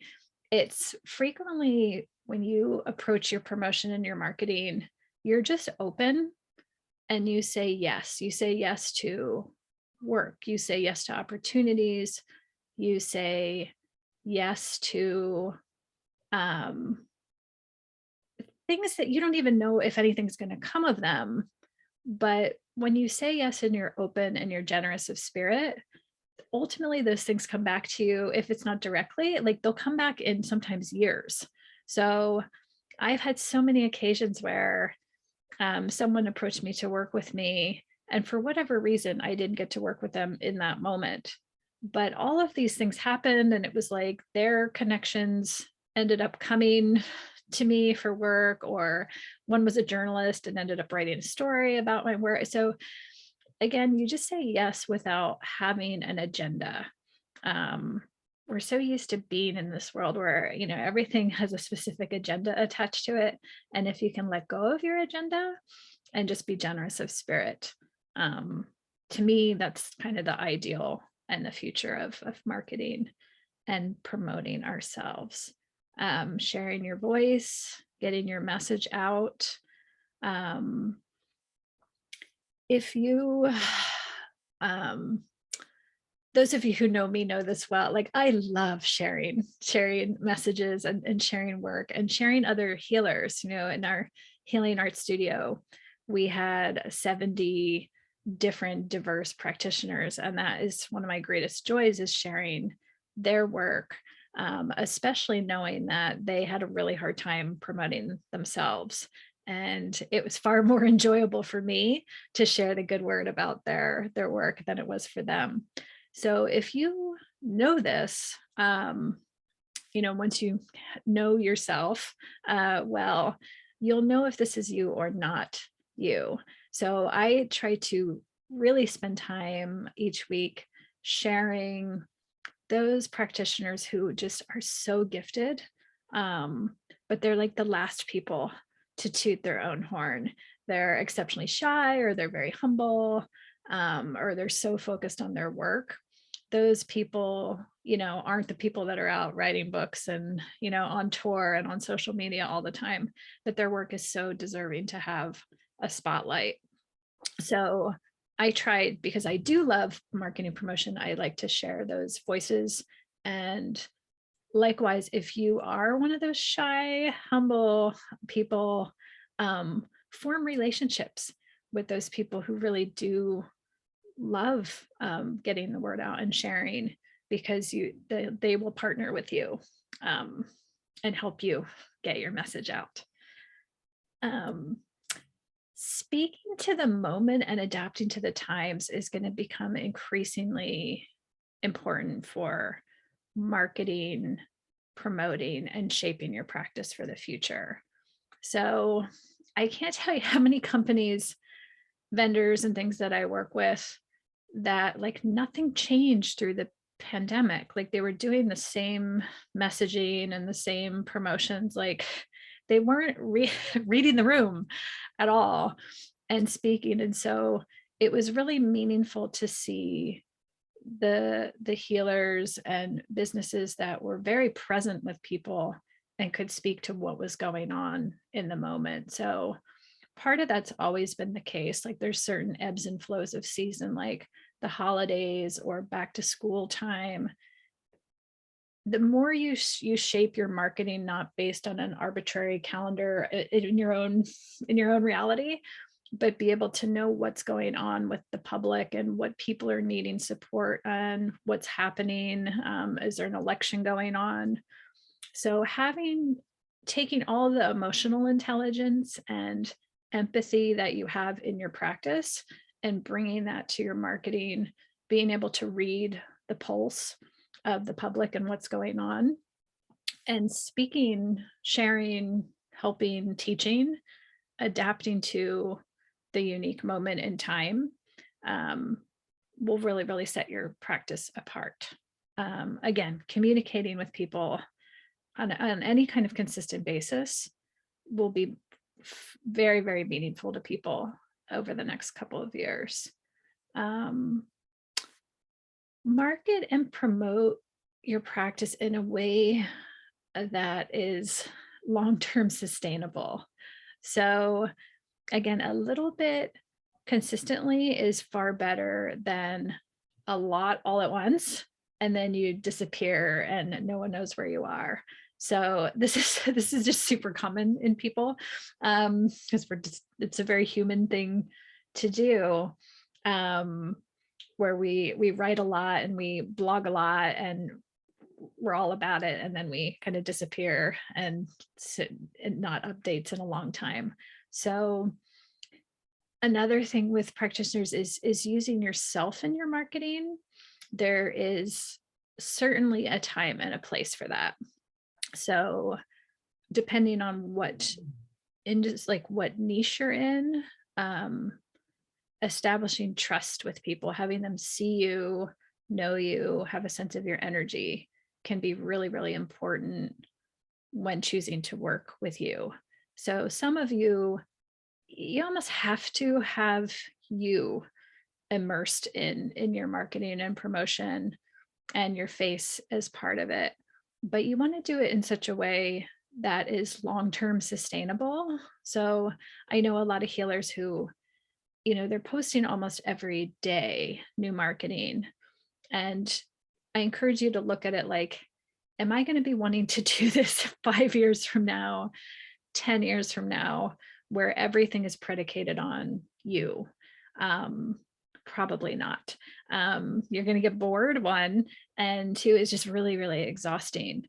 So I encourage you to, if you do need to be part of your marketing, that makes total sense, but do it in such a way where you're um, also including your thoughts, your ideas, your teaching, your sharing, you're inspiring, you're sharing other people's thoughts and ideas and sharing practitioners and platforms. That is, over the course of a 10 or 20-year career, going to be much more fun and much more sustainable, for your own promotion. Figure out which platforms work for you. It's weird because LinkedIn is it's like a business social media platform site, but I have met the most amazing people. I've received so many new clients through LinkedIn. Would I have guessed that 10 years ago? No. But you don't know, but you'll figure it out like over time. This is assuming you're on social media. If you're not and that's working for you, that's fine. But it is a very valuable resource, for sharing your work and sharing your messages and sharing other people. So Facebook, Instagram, Twitter, LinkedIn, there's so many. I encourage you to, there will be a couple that you'll find work for you and work for your clients, and you'll get to know, based on your demographic of your client base. Facebook audience is far older than, say, an Instagram audience. So depending on who you're working with and your own peers, you'll find that some are going to be much more beneficial to your work than others. This one again, I touched on this earlier, but I cannot emphasize this one enough. Like, make it super easy for people to find you. I can't tell you how many healers I've worked with that it's like an excavation to find out how to contact them on their website. And like, you're scrolling and you're scrolling and you're looking and you're looking. Like, ideally, it should be really easy to find, almost to the point of you think you're boring people of how to reach you and how to contact you. But it's really is that simple. One of the things we're contending with our marketing and promotion right now, and I'll get to this in the next bit, which is communication. I feel like since the pandemic, people were already relatively impatient, and wanting things instantly. Pre-pandemic, after pandemic, people seem to be even more impatient, and expecting immediate responses and expecting immediate answers. So I think that's because we spent so much time alone that we didn't need to wait for anything. Anything we wanted to do, we just did it. We're hungry, we eat, there's no lines for anything. So it's had this weird effect on people that we're kind of learning how to be together again. So knowing this impatience, we want to simultaneously help people slow down and relearn a sense of patience, but at the same time, be able to meet them with giving them information they need when they're looking for it. So we can do that with our marketing, our promotion, and our systems to make sure our contact information is really on it. And that's a really simple one, but it'll make a big difference. Every single marketing piece you have should have the who, what, where, and how to contact you. Keeping in touch with your existing clients. So this one's so important. Like, most marketing is geared toward looking for new clients, looking for new markets, but really spending equal, if not more effort once you are established to your existing clients is often far more valuable. people are often really willing to work with you, especially if they've had a great experience. You just need to ask and make it easy for people. So if you can build systems in to the process and operations of your school, your studio, your practice, to make it easy for people to refer is great. So for example, like on your website, like making a page easy to share with people, making referral options ready when you have a client, some kind of incentive or ask. Most people who work with you, especially in the healing arts, they don't need special incentives. Some of you asked about affiliates. So I received some questions. Thank you for all of you who sent questions in and specific topics that you would love to address. So affiliates was one of them. And how do I incent referrals when that's the expectation? So this will be different for each, field. And depending on the level of confidentiality you're working with people, it gets tricky. But affiliates, if you are mostly digital, if a big part of your business is done virtually and digital, and you have a presence online, you can set up affiliate relationships where, say, people, one site is sending their audience to your website. That's when it gets into more technical backing. But typically, in my experience, people, if you're going to give an affiliate cut to people, I've seen it range in the healing arts from 10% to 30% has been the range of a referral commission for people who are sending. Most of the time it's done digitally. And like I said, especially among healers, people and your clients have had a transformative experience with you or just were delighted to work with you. They're going to do it just because they loved it, and they're happy to do it, not because they are incented monetarily. This can be harder, in the corporate world. If you come from the corporate world, it's very normal to be, coin operated frameworks where you get this if you do this. In my experience, clients are not necessarily incented that way. It's more meaningful if you incent them by something other than money, especially when it's people who have a great deal of resources. They're sharing and they're supporting and they're helping you, not because it's income driven, but because it's genuine from their heart. So anything you get for them or gift them can be more personal than an affiliate commission. With marketing and meeting people, I always suggest people get other people's information. We don't as much because we're not in person as much, like do the business card thing. I don't think I haven't had a business card in 20 years.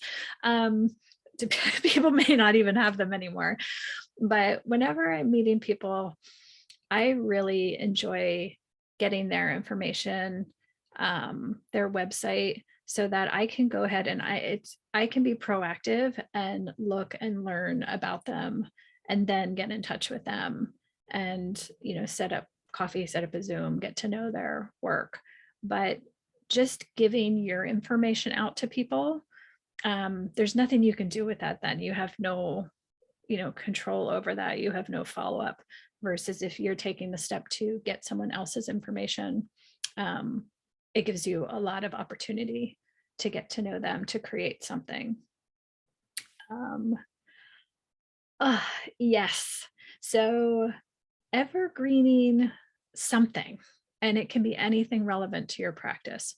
So evergreening means something that someone can get who's interested in your work, interested in working with you, something super accessible that is ideally free, that's available on your website. Typically it can also be sent like in an email responder, but like I said, it could be a checklist, a guide, a video, something that's helpful, supportive, um, enriching, gives them a sense of you and your practice. It's sweet, it's unexpected. Um, a lot of other companies aren't doing that. And so doing something that kind of creates a relationship even before you have a relationship um, is a really, really good tool for marketing. Um, yeah, that's that's all I've got for you on it's such a huge topic. Um, and then the next topic I wanted to move into is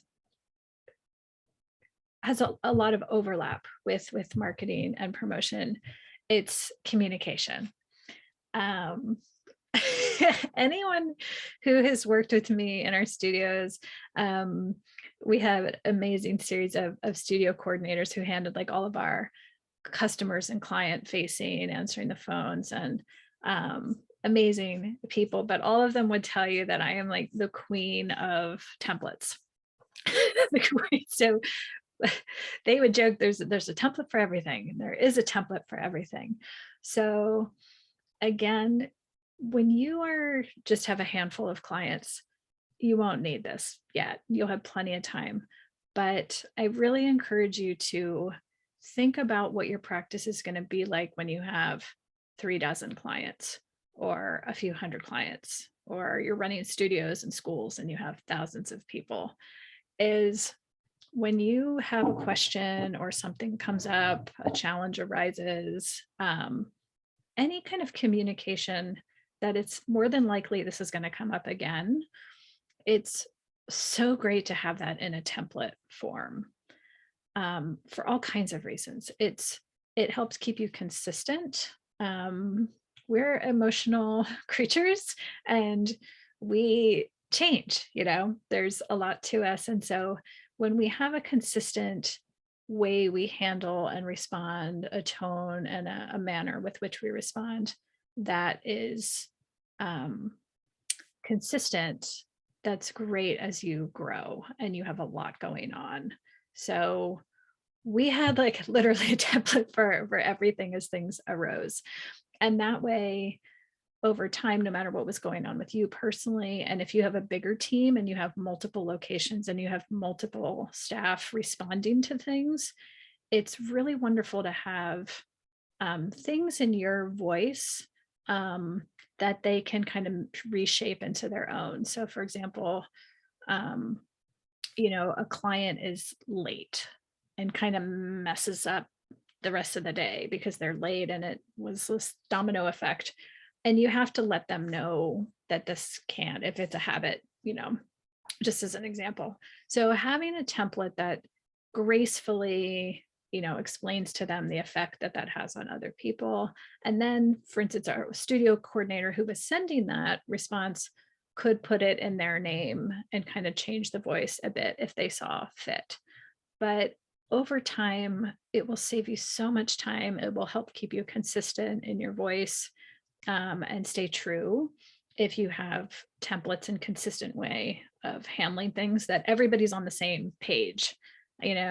There's so much gray area when you're working with people that if you can try to get clarity and be black and white, when you can be black and white, there's not many opportunities for that. So when there is, templates can really help with that.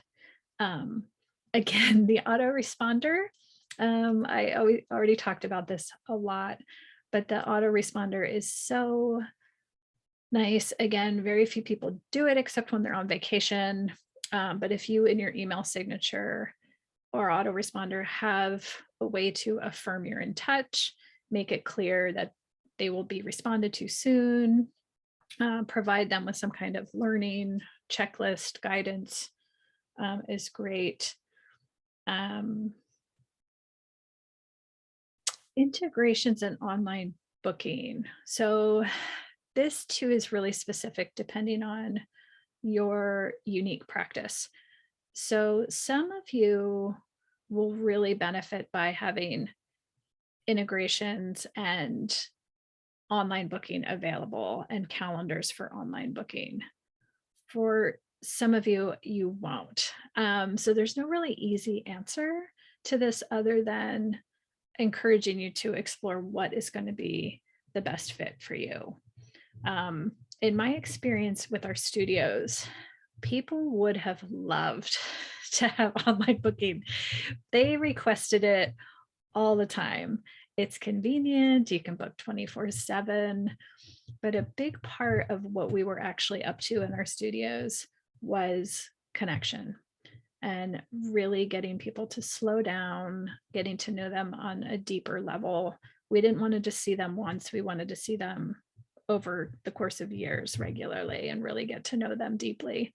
So we didn't have online booking, and it was a very intentional decision for us. Yes, would people have enjoyed it and used it? For sure.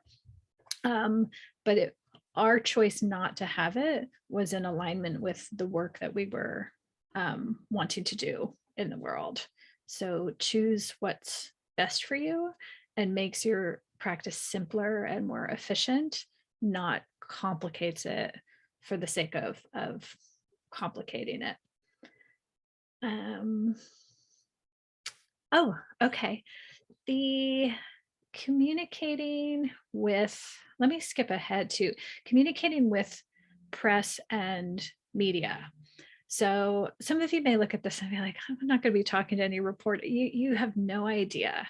So depending on, serendipities happen all the time. And I have found with working with press and media, a lot of it is being really ready, being easy to work with, being prepared in that you have something ready to go. Even if you think you never are going to need this, I encourage you to create kind of your mini bio, even shorter than what's on your website, but have a mini bio ready to go, a snapshot of the work you do, as well as some talking points that are important and relevant to kind of the frequently asked questions in your field, as well as some images.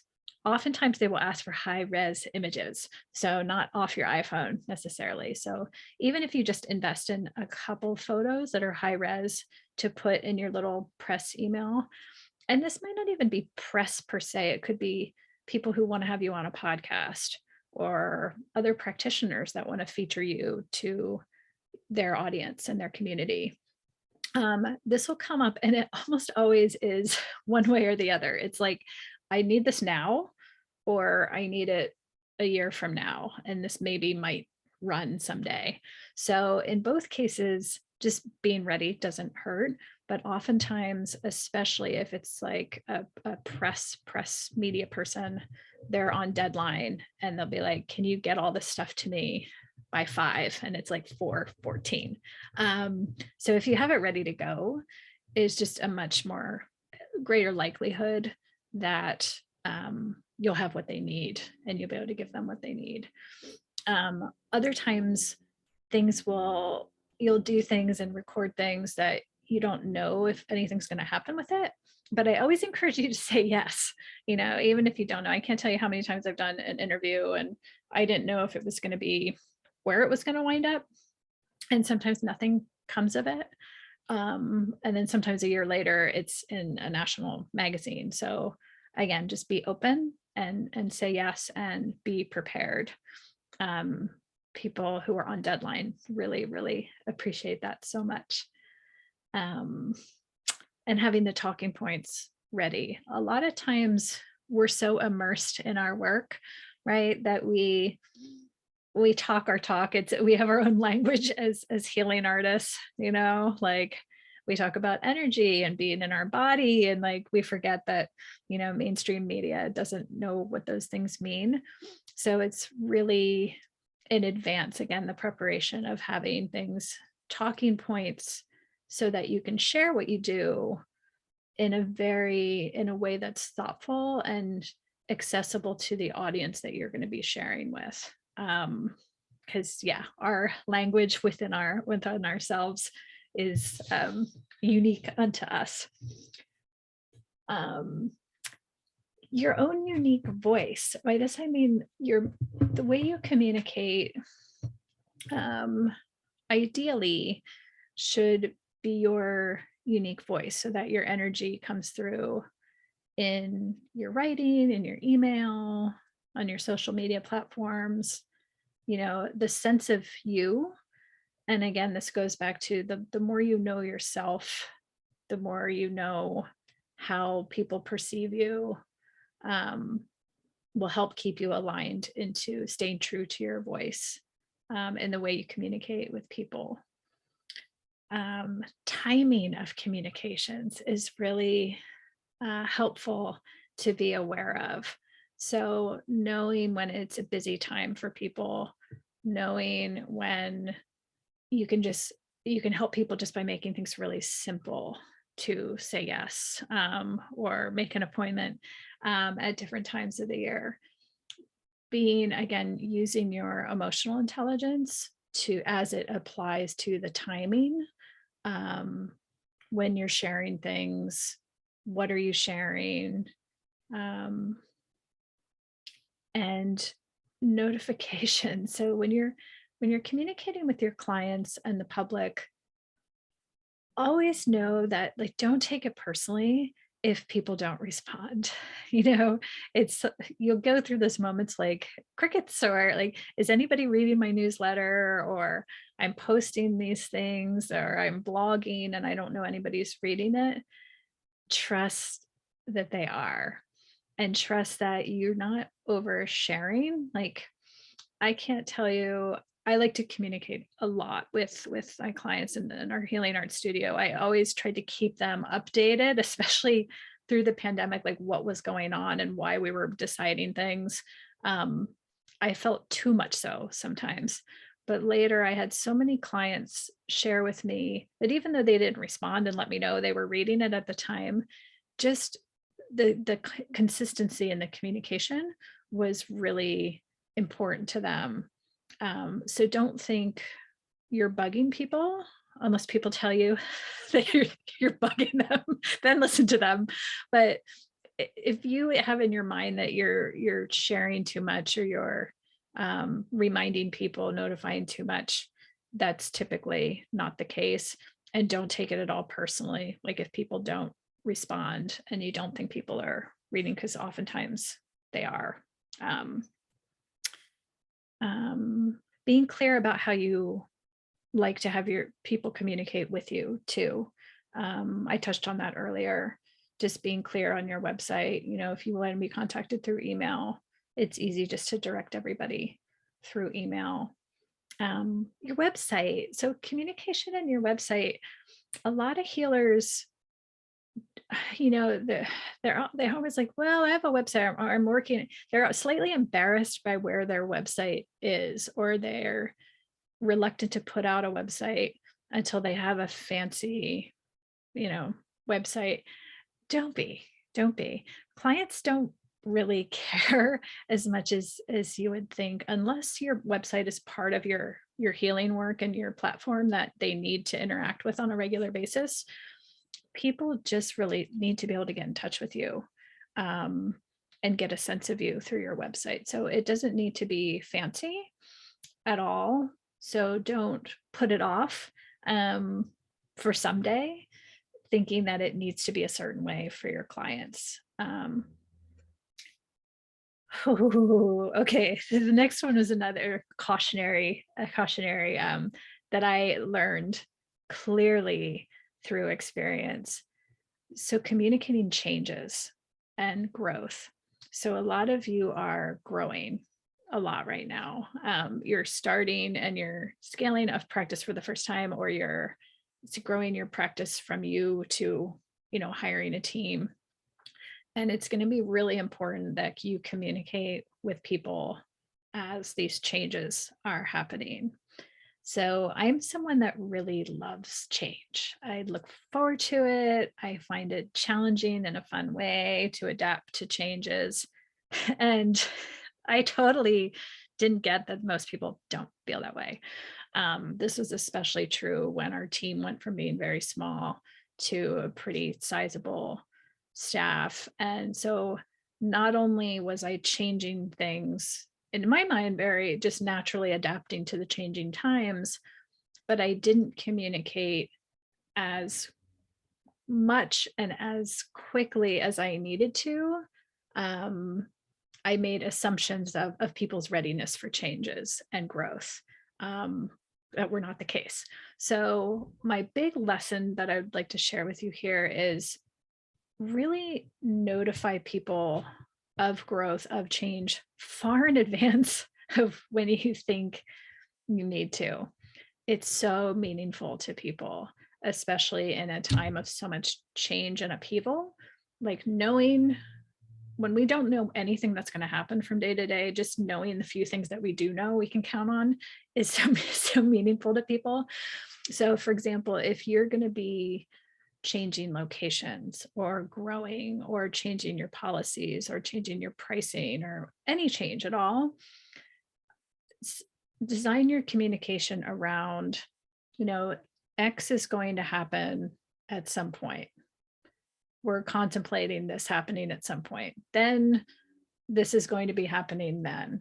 10, this is going to be happening next week. 2, this has now happened.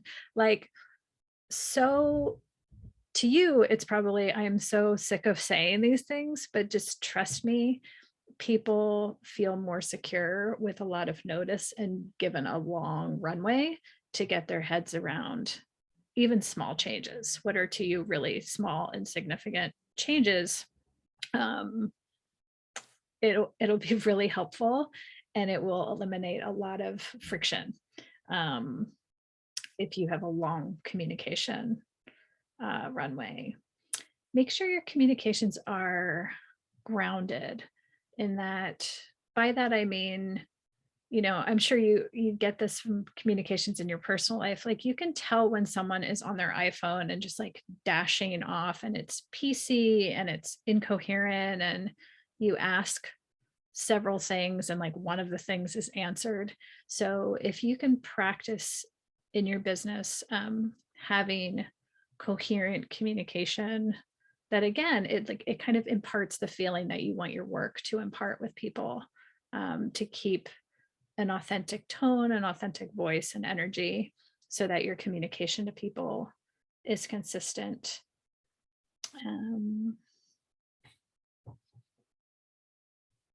All right, I think that's all. Yes. Oh, and soulful automation. By that I mean, you know, when you're using templates and you're using auto responders and integration, you know, a lot of the stuff will come with the standard pat things. Almost all of it you can customize into your voice, and that's well worth it, whether it's your voicemail, your auto responders. You can make it so that your integrations and your automations are you and they're not like a robot. So a lot of people hesitate to make those things because it's impersonal, but need not be. So branding. So the main things I want to share about branding are, it's really counterintuitive to a lot of the things that people in the regular business world will coach you on in terms of branding. So my experience of the healing arts specifically is, the better you know yourself, the better your branding will be. So all the time, energy, contemplative time that you really understand and know yourself, enhance your self-awareness, know your strengths, know your shadows, all of this will strengthen your branding because you'll have a truer sense of who you are, why you're here, the work you're doing, the way you want it presented and shared with the world. All of that's really fundamental. You know, you can hire a branding expert that can help you pull those things out of you, but you will always be, you know, you will always be the truest voice of your brand. It's, to me, branding is just kind of you inside out, right? It should be people should be able to see you and your soul and your spirit on the outside in all facets of your business, whether it's your brochure or your perception on social media. Ideally, it's just you sharing who you are. So yes, and making it congruent. That's a big thing too, is being at ease with who you are, comfortable with who you are in your skin, but also comfortable with who you are, so that when people see you on your website or see you on social media and then they meet you, in an ideal world, it really shouldn't be all that different. And I think we've all seen examples of when that's not the case. Oh, okay. In the terms of knowing thyself, like all of the conventional wisdom that you read about branding, marketing, sales is built for extroverts for the most part, and coming from a business framework. When it comes to knowing yourself and your branding and the way you run your practice, it's really getting away from the things we think we need to do versus adapting our soul to our business.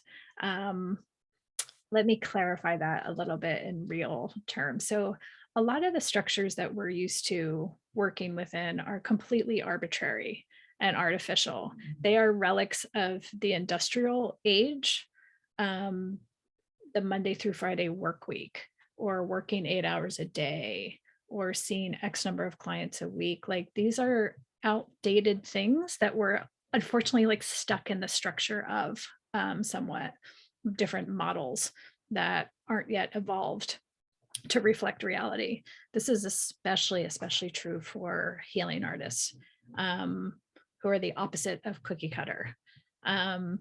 So we need to create new systems, branding, perceptions around what's real, not what we necessarily think that we need to do. So the way we work and how we work is a big part of this. So knowing yourself, part of that is like knowing when your energy is at its peak. And that'll be different for each of you. Like some of you really love mornings and thrive in mornings. Others you are night owls, and you can structure your business. I mean, that's the beauty of being an entrepreneur and a healing artist is you can structure your practice to be a reflection of you, when you do your best work and how you do your best work. So for some of you, it'll be working 3 or 4 hours a day. Others like to work 10 or 12 hours a day for a couple days a week. So giving yourself permission, being your own authority, to not have to wait to change things, to be a brand unto yourself. That's it most important, that you're true to yourself and you're working in such a way that's a true expression of who you are. And that will be living, changing, dynamic. It might change with the seasons, with the time change, really getting back to aligning with our inner self, aligning with nature, and versus the modern society standards. Yeah. Okay. This one I'm excited about because it's so relevant to a lot of you where you're at right now with growing your team, growing your offerings. There's a lot to this, so I'm going to cruise through these pretty quickly because there's a lot to share on this topic. When it comes to hiring, I encourage hire before you're ready to hire. This is hard, especially when it's like your first couple hires. But a lot of people wait until they're absolutely drowning and overwhelmed before they get help. Ideally, don't do that. You may have to learn that the hard way the first couple times, but trust that when you hire, hiring leads to growth, not the other way around. So most people think you have to grow to a certain size before you get help. Getting help earlier than you think you're ready for or you deserve will enable you to grow faster in the way that you want, because you can focus more of your time on your strengths, what you love, what you're good at. Um, there is an advantage to learning how to do all the things. At the beginning, you're doing the admin, you're doing the marketing, you're doing the promotion, branding, like all the things that you do as a business owner.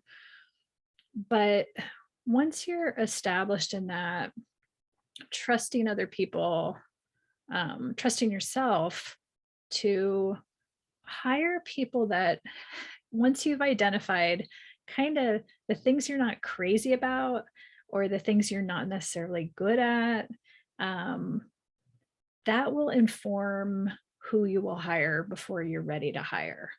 So even if you think like today you're comfy and it's you and you're doing your thing and you don't have a need right now, you can spend time right now thinking about, okay, what do I spend a lot of time on that I really wish I didn't? Or what is it in my nature that makes these certain aspects of my practice challenging? Um, these Doing that now will give you little clues and who will be the first people that you hire. Um, Hire for your shadows, not your strengths. So this, I see a lot of people um, make this mistake where they end up hiring people with exactly the same strengths that you have. So if you're a very externally oriented person, like you love promoting and branding and sharing your story, ideally you will have someone who complements that, who doesn't share those same exact strengths, because again, for obvious reasons, you want to create balance. Just like you want to create balance in your life, you want to create balance for your business and your organization and your practice. So learning to admire people who have different skill sets than you, or beat differently, just have a different kind of pulse um, in their nature than you, is really affirming. Um, a great example of that is, um, structure. Again, templates. I talk a lot about templates and structure and systems and responders and stuff. I learned that the hard way. That's not my innate nature to be that way. I'm far more intuitive and creative, and kind of my ideal day is when I wake up and I have a couple things scheduled, but every day I wake up and I intuit, like, where is my energy going to be best placed in my business today? Um, that is only possible is if you have support who is highly organized and highly structured, um, the opposite of that. So my most significant hire ever were my manager, who is running the day to day of our studio life. She and I were complete opposites. She is structured. She knows what she's doing from now for the next 6 months. She has it down. I don't know what I'm doing 6 hours from now. And I thrive that way. And my lifestyle would drive her crazy and vice versa. But together, she she had every strength that was my shadow. So that's a bigger role and a bigger example. But as you grow, there'll be lots of little examples like this of things that that'll point you toward how to build your team. Another important thing to remember is when you're starting out and you're building your initial team, take extra care to hire for what they do, but also hire for who they are. Because when your team is, say, under 10, 12 people, it's every single personality and integrity and the character of a person is way outsized in the beginning. So one of my lessons with this is when our team at our studio was small at the very beginning, several times I hired someone who, I knew from the get-go they were a big personality, or they were a challenging personality, or you knew, or it was in their references, but they were so darn talented was usually the case. It was less out of, I need to hire someone right now. It was more so I was just dazzled by them. And what's interesting is I learned when your team is bigger and you have a lot of people, there's a dilution effect. And so you can have people that are very, very diverse, some big personalities, because just the community is large enough that it can hold that, it can accommodate that, because the community is now its own thing, right? It's kind of a living, breathing entity unto itself. But at the beginning, when it's just a handful of people, each and every person's presence is forming the foundation of your organization, your community, your work.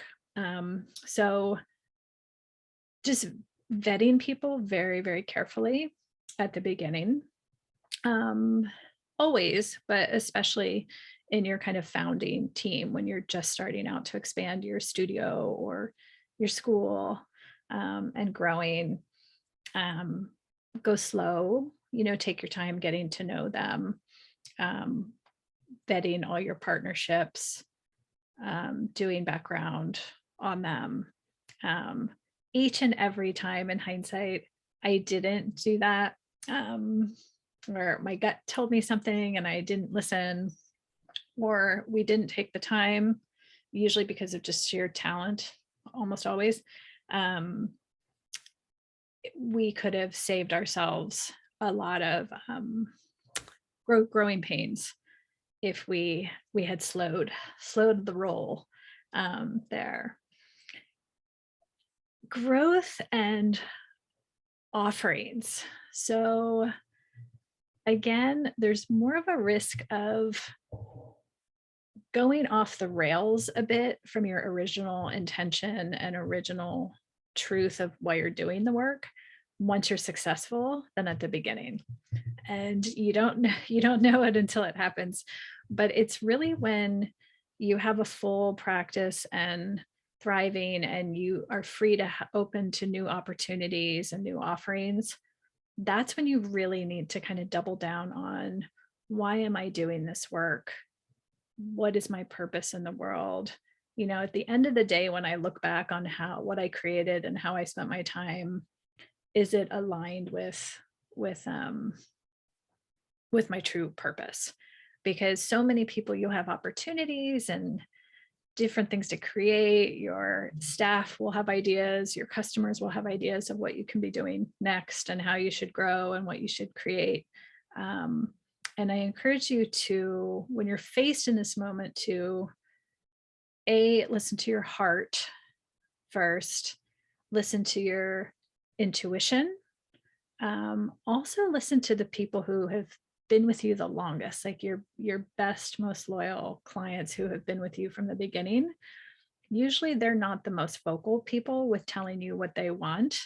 It's interesting. The people who say what they want and what they would like you to do are often not the people who will be with you in the long run. It's the people that have been there the longest, who are less apt to speak up, but they can inform how you grow. So I can give so many examples of this, but I think you guys get what I mean. Growing, it takes time to grow into a definite feel and thing. So again, this is counterintuitive to a lot of the branding and marketing advice you'll get in other fields. So a lot of people think they need to have their branding all together and your logo made and your marketing stuff out there and content done at the beginning. You have to have something done to put out to the public, but I encourage you to hold really loosely to who you think your clients are going to be, what you think it's going to look like. For the first 6 months, it really takes a while for the universe to dial in on who you are and who your clients are. And if you make decisions and invest a bunch of money, print a bunch of stuff, and kind of get ahead of yourself because you think you're clear on who your clients are going to be, oftentimes you'll have to backtrack a lot. So it's cool. Like every time we opened a studio, it was like clockwork. It took about 6 months, where the first 6 months was kind of nebulous and weird. It's like you get a little bit of everything and your staff isn't fully gelled yet, but then you know it, like something shifts after a while, and your organization, your studio, your school, what have you, becomes something like you can feel it apart from you.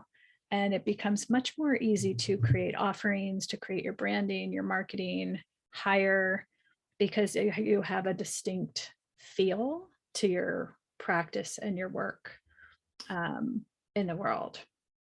And again, slow the roll, take time.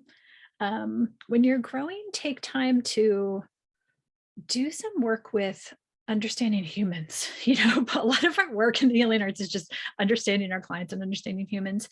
But it's been invaluable to me with growing the organization and growing a team to understand, whether it's like human design or Enneagram or neurodivergencies. So many people are on the spectrum and have different things, that it was so unbelievably valuable for me to learn about neurodivergencies and the way people thrive working together. For the longest time, I worked with a lot of people with ADHD, and until I really learned from their vantage point what it is, I could really help shift their roles at work in such a way where they were doing things in a way that they could thrive, and not in ways that they would be frustrated or feel like they were failing, just by taking the time to understand those things. Oh, okay.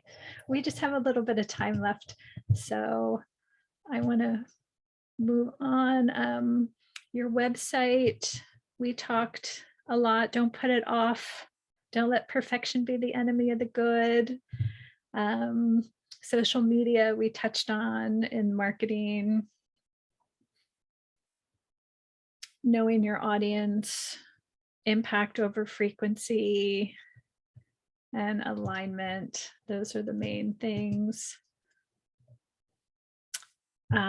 Building a community. Again, systems are really, really key. Structures and frameworks are really key.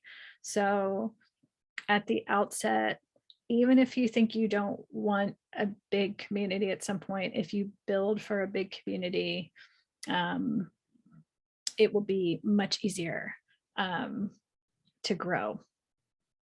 I promise. Yes.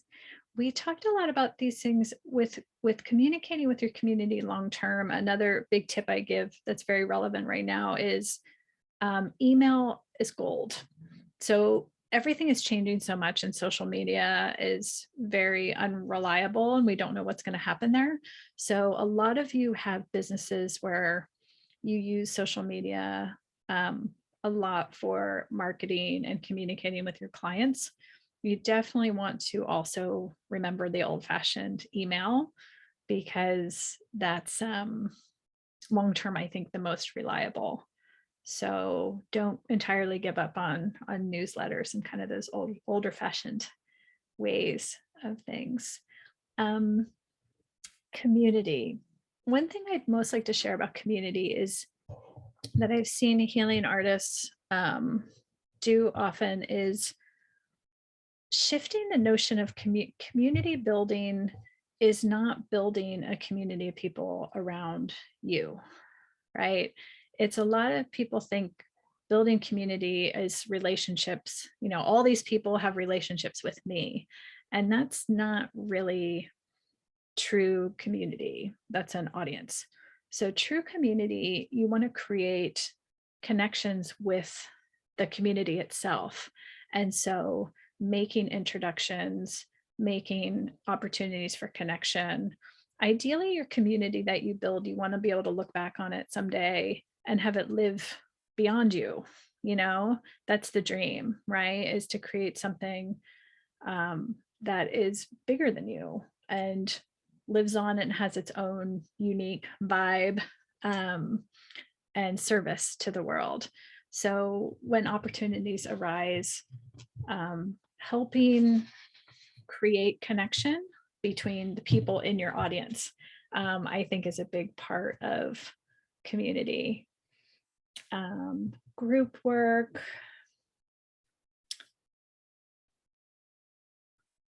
Oh, okay.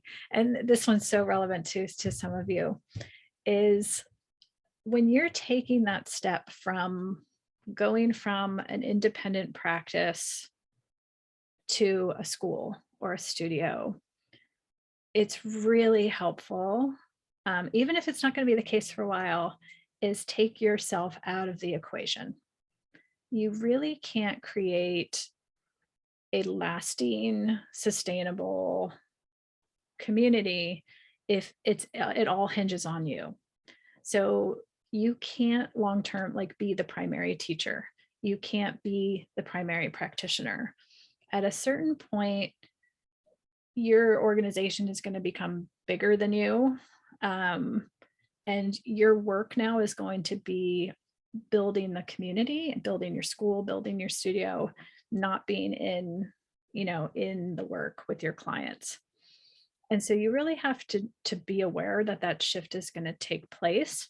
And if you can build that in from the beginning, I super suggest you do that. The earlier, the better, because it's really hard. If you build a structure, a school, a studio, where say your practice, your work with clients is 60-70% of the work itself, or you're bringing in 60 to 70% of the revenue of your organization, it's really hard to grow because it's really hard to have feet in both of those roles. You will get amazed by, as you grow, how much admin and management time that takes. And if you're simultaneously trying to work on clients with clients at the same time, there is a ceiling to how much energy you have to burn out or how much you can grow.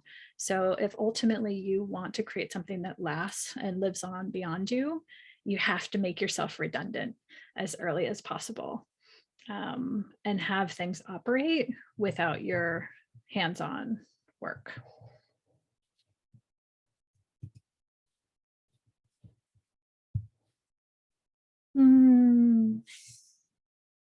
So lots of this we covered earlier, just themes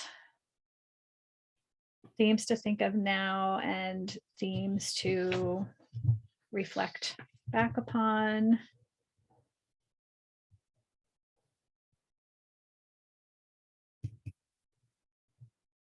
All right. And we just have about 10 minutes left. I wanted to get to the Q&A. A lot of you sent in questions, topics that were shared. So I wanted to cover some of those. So writing a book, a lot of you dream of writing a book, have written books, or have a book in various stages. So I want to know if it's worth the investment and the energy, like what's on the other side of having written a book. So, and some of you here have written a book, and so you know exactly what I'm going to say. I think if you are called to write a book, the process of writing a book is so beautiful. It's to get to the other side of that and having completed it is such an experience. So if it calls to you, I encourage you to do it. I don't encourage you to write a book if you think you're going to make money from writing a book. That is the last reason. Unless you have a huge platform and you're already a really well-known quantity, you are almost exclusively responsible for marketing, promoting your book, even if you have a publisher. So you will be, largely responsible for your book tour and promotion and sales. So the upside of writing a book is the relationships you will meet, the connections you will make due to having written a book. So a lot of people ask me, my private practice, I was able to grow to really my dream practice. Like I worked with just amazing people and artists and musicians and professional athletes. And people often ask, like, well, how do you get from A to B if that's what you want to do?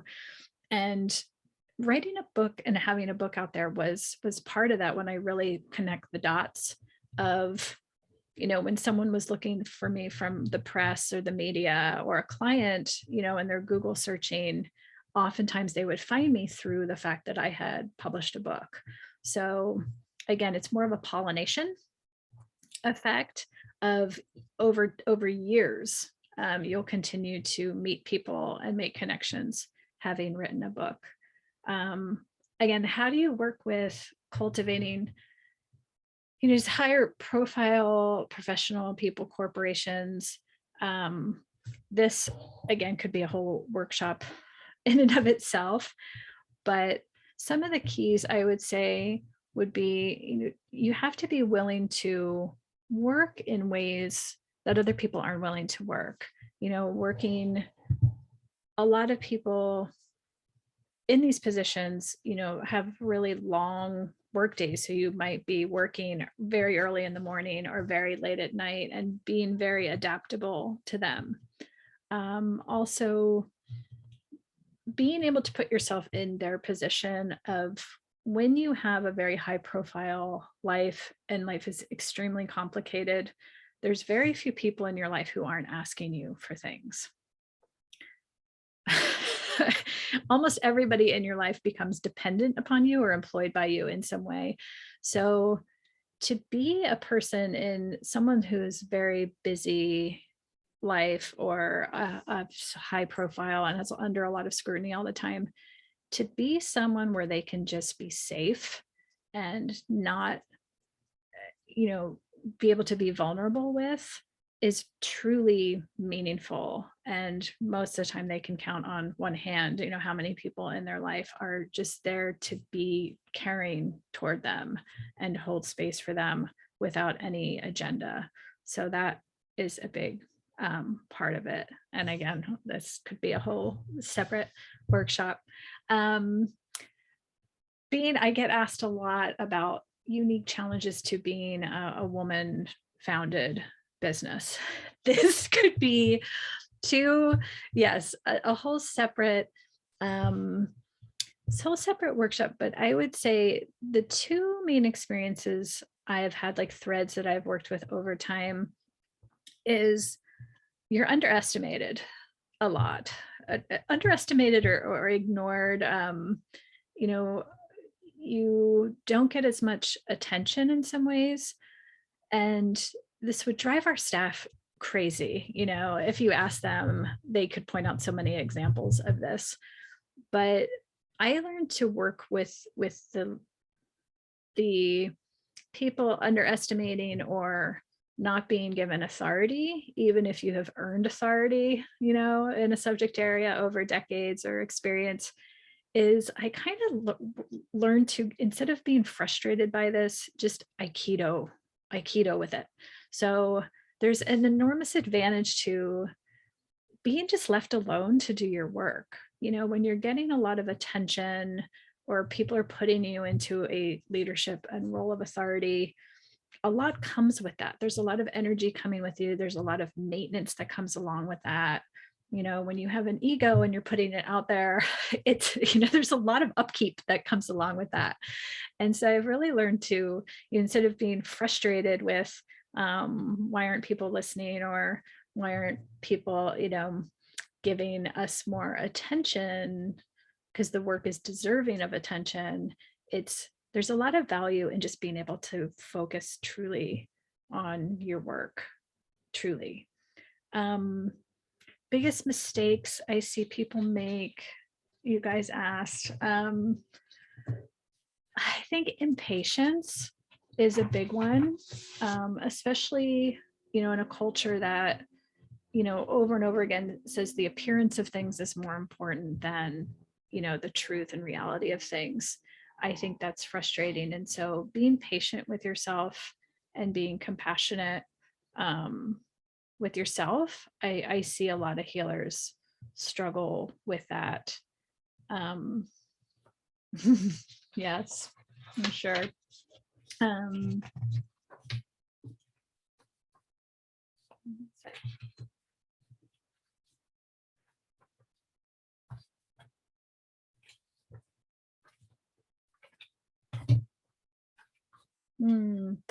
I'd say overextending yourself,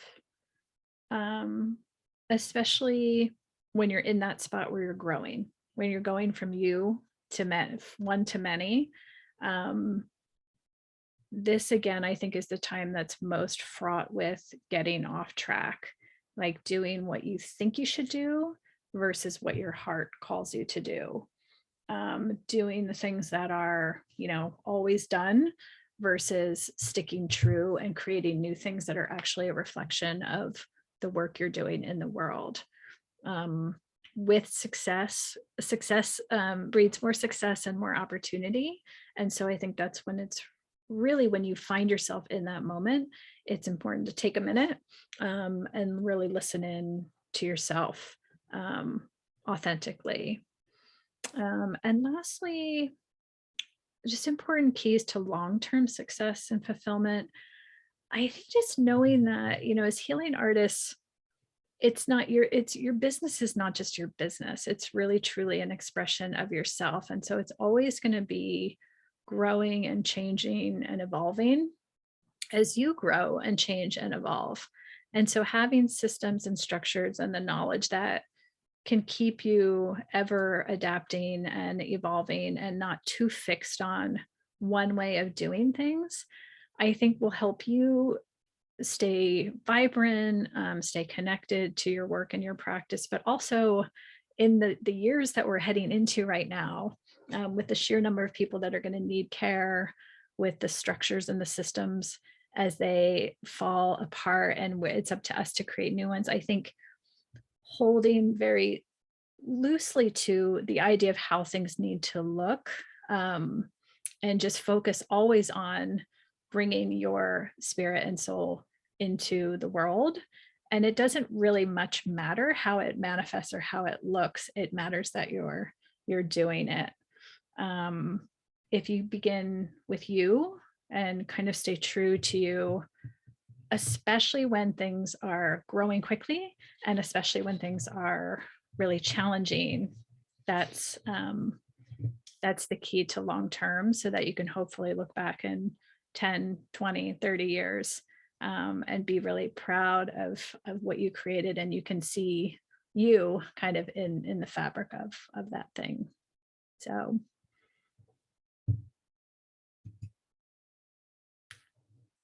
that's what I've got for you guys. Thank you so much for being here. And thank you for those that stayed on for the length of our time. Before we go, it's 1:00 now Pacific time. Does anybody have any specific questions that I didn't address today? Oh, you're welcome, you guys.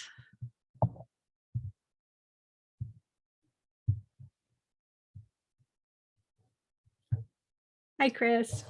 Oh, thank you all. So lots of you I see on a semi-regular basis. If you're meeting me for the first time, I'm really easy to find on all the social platforms. Please do get in touch. And if I can support you on your journey, whether you're just starting out or you're growing and opening new things. Yeah. And I hope some of today was supportive and helpful to y'all. All right. I'll see y'all soon. Thank you so much, Kayse. Great to see you. Thank you, guys.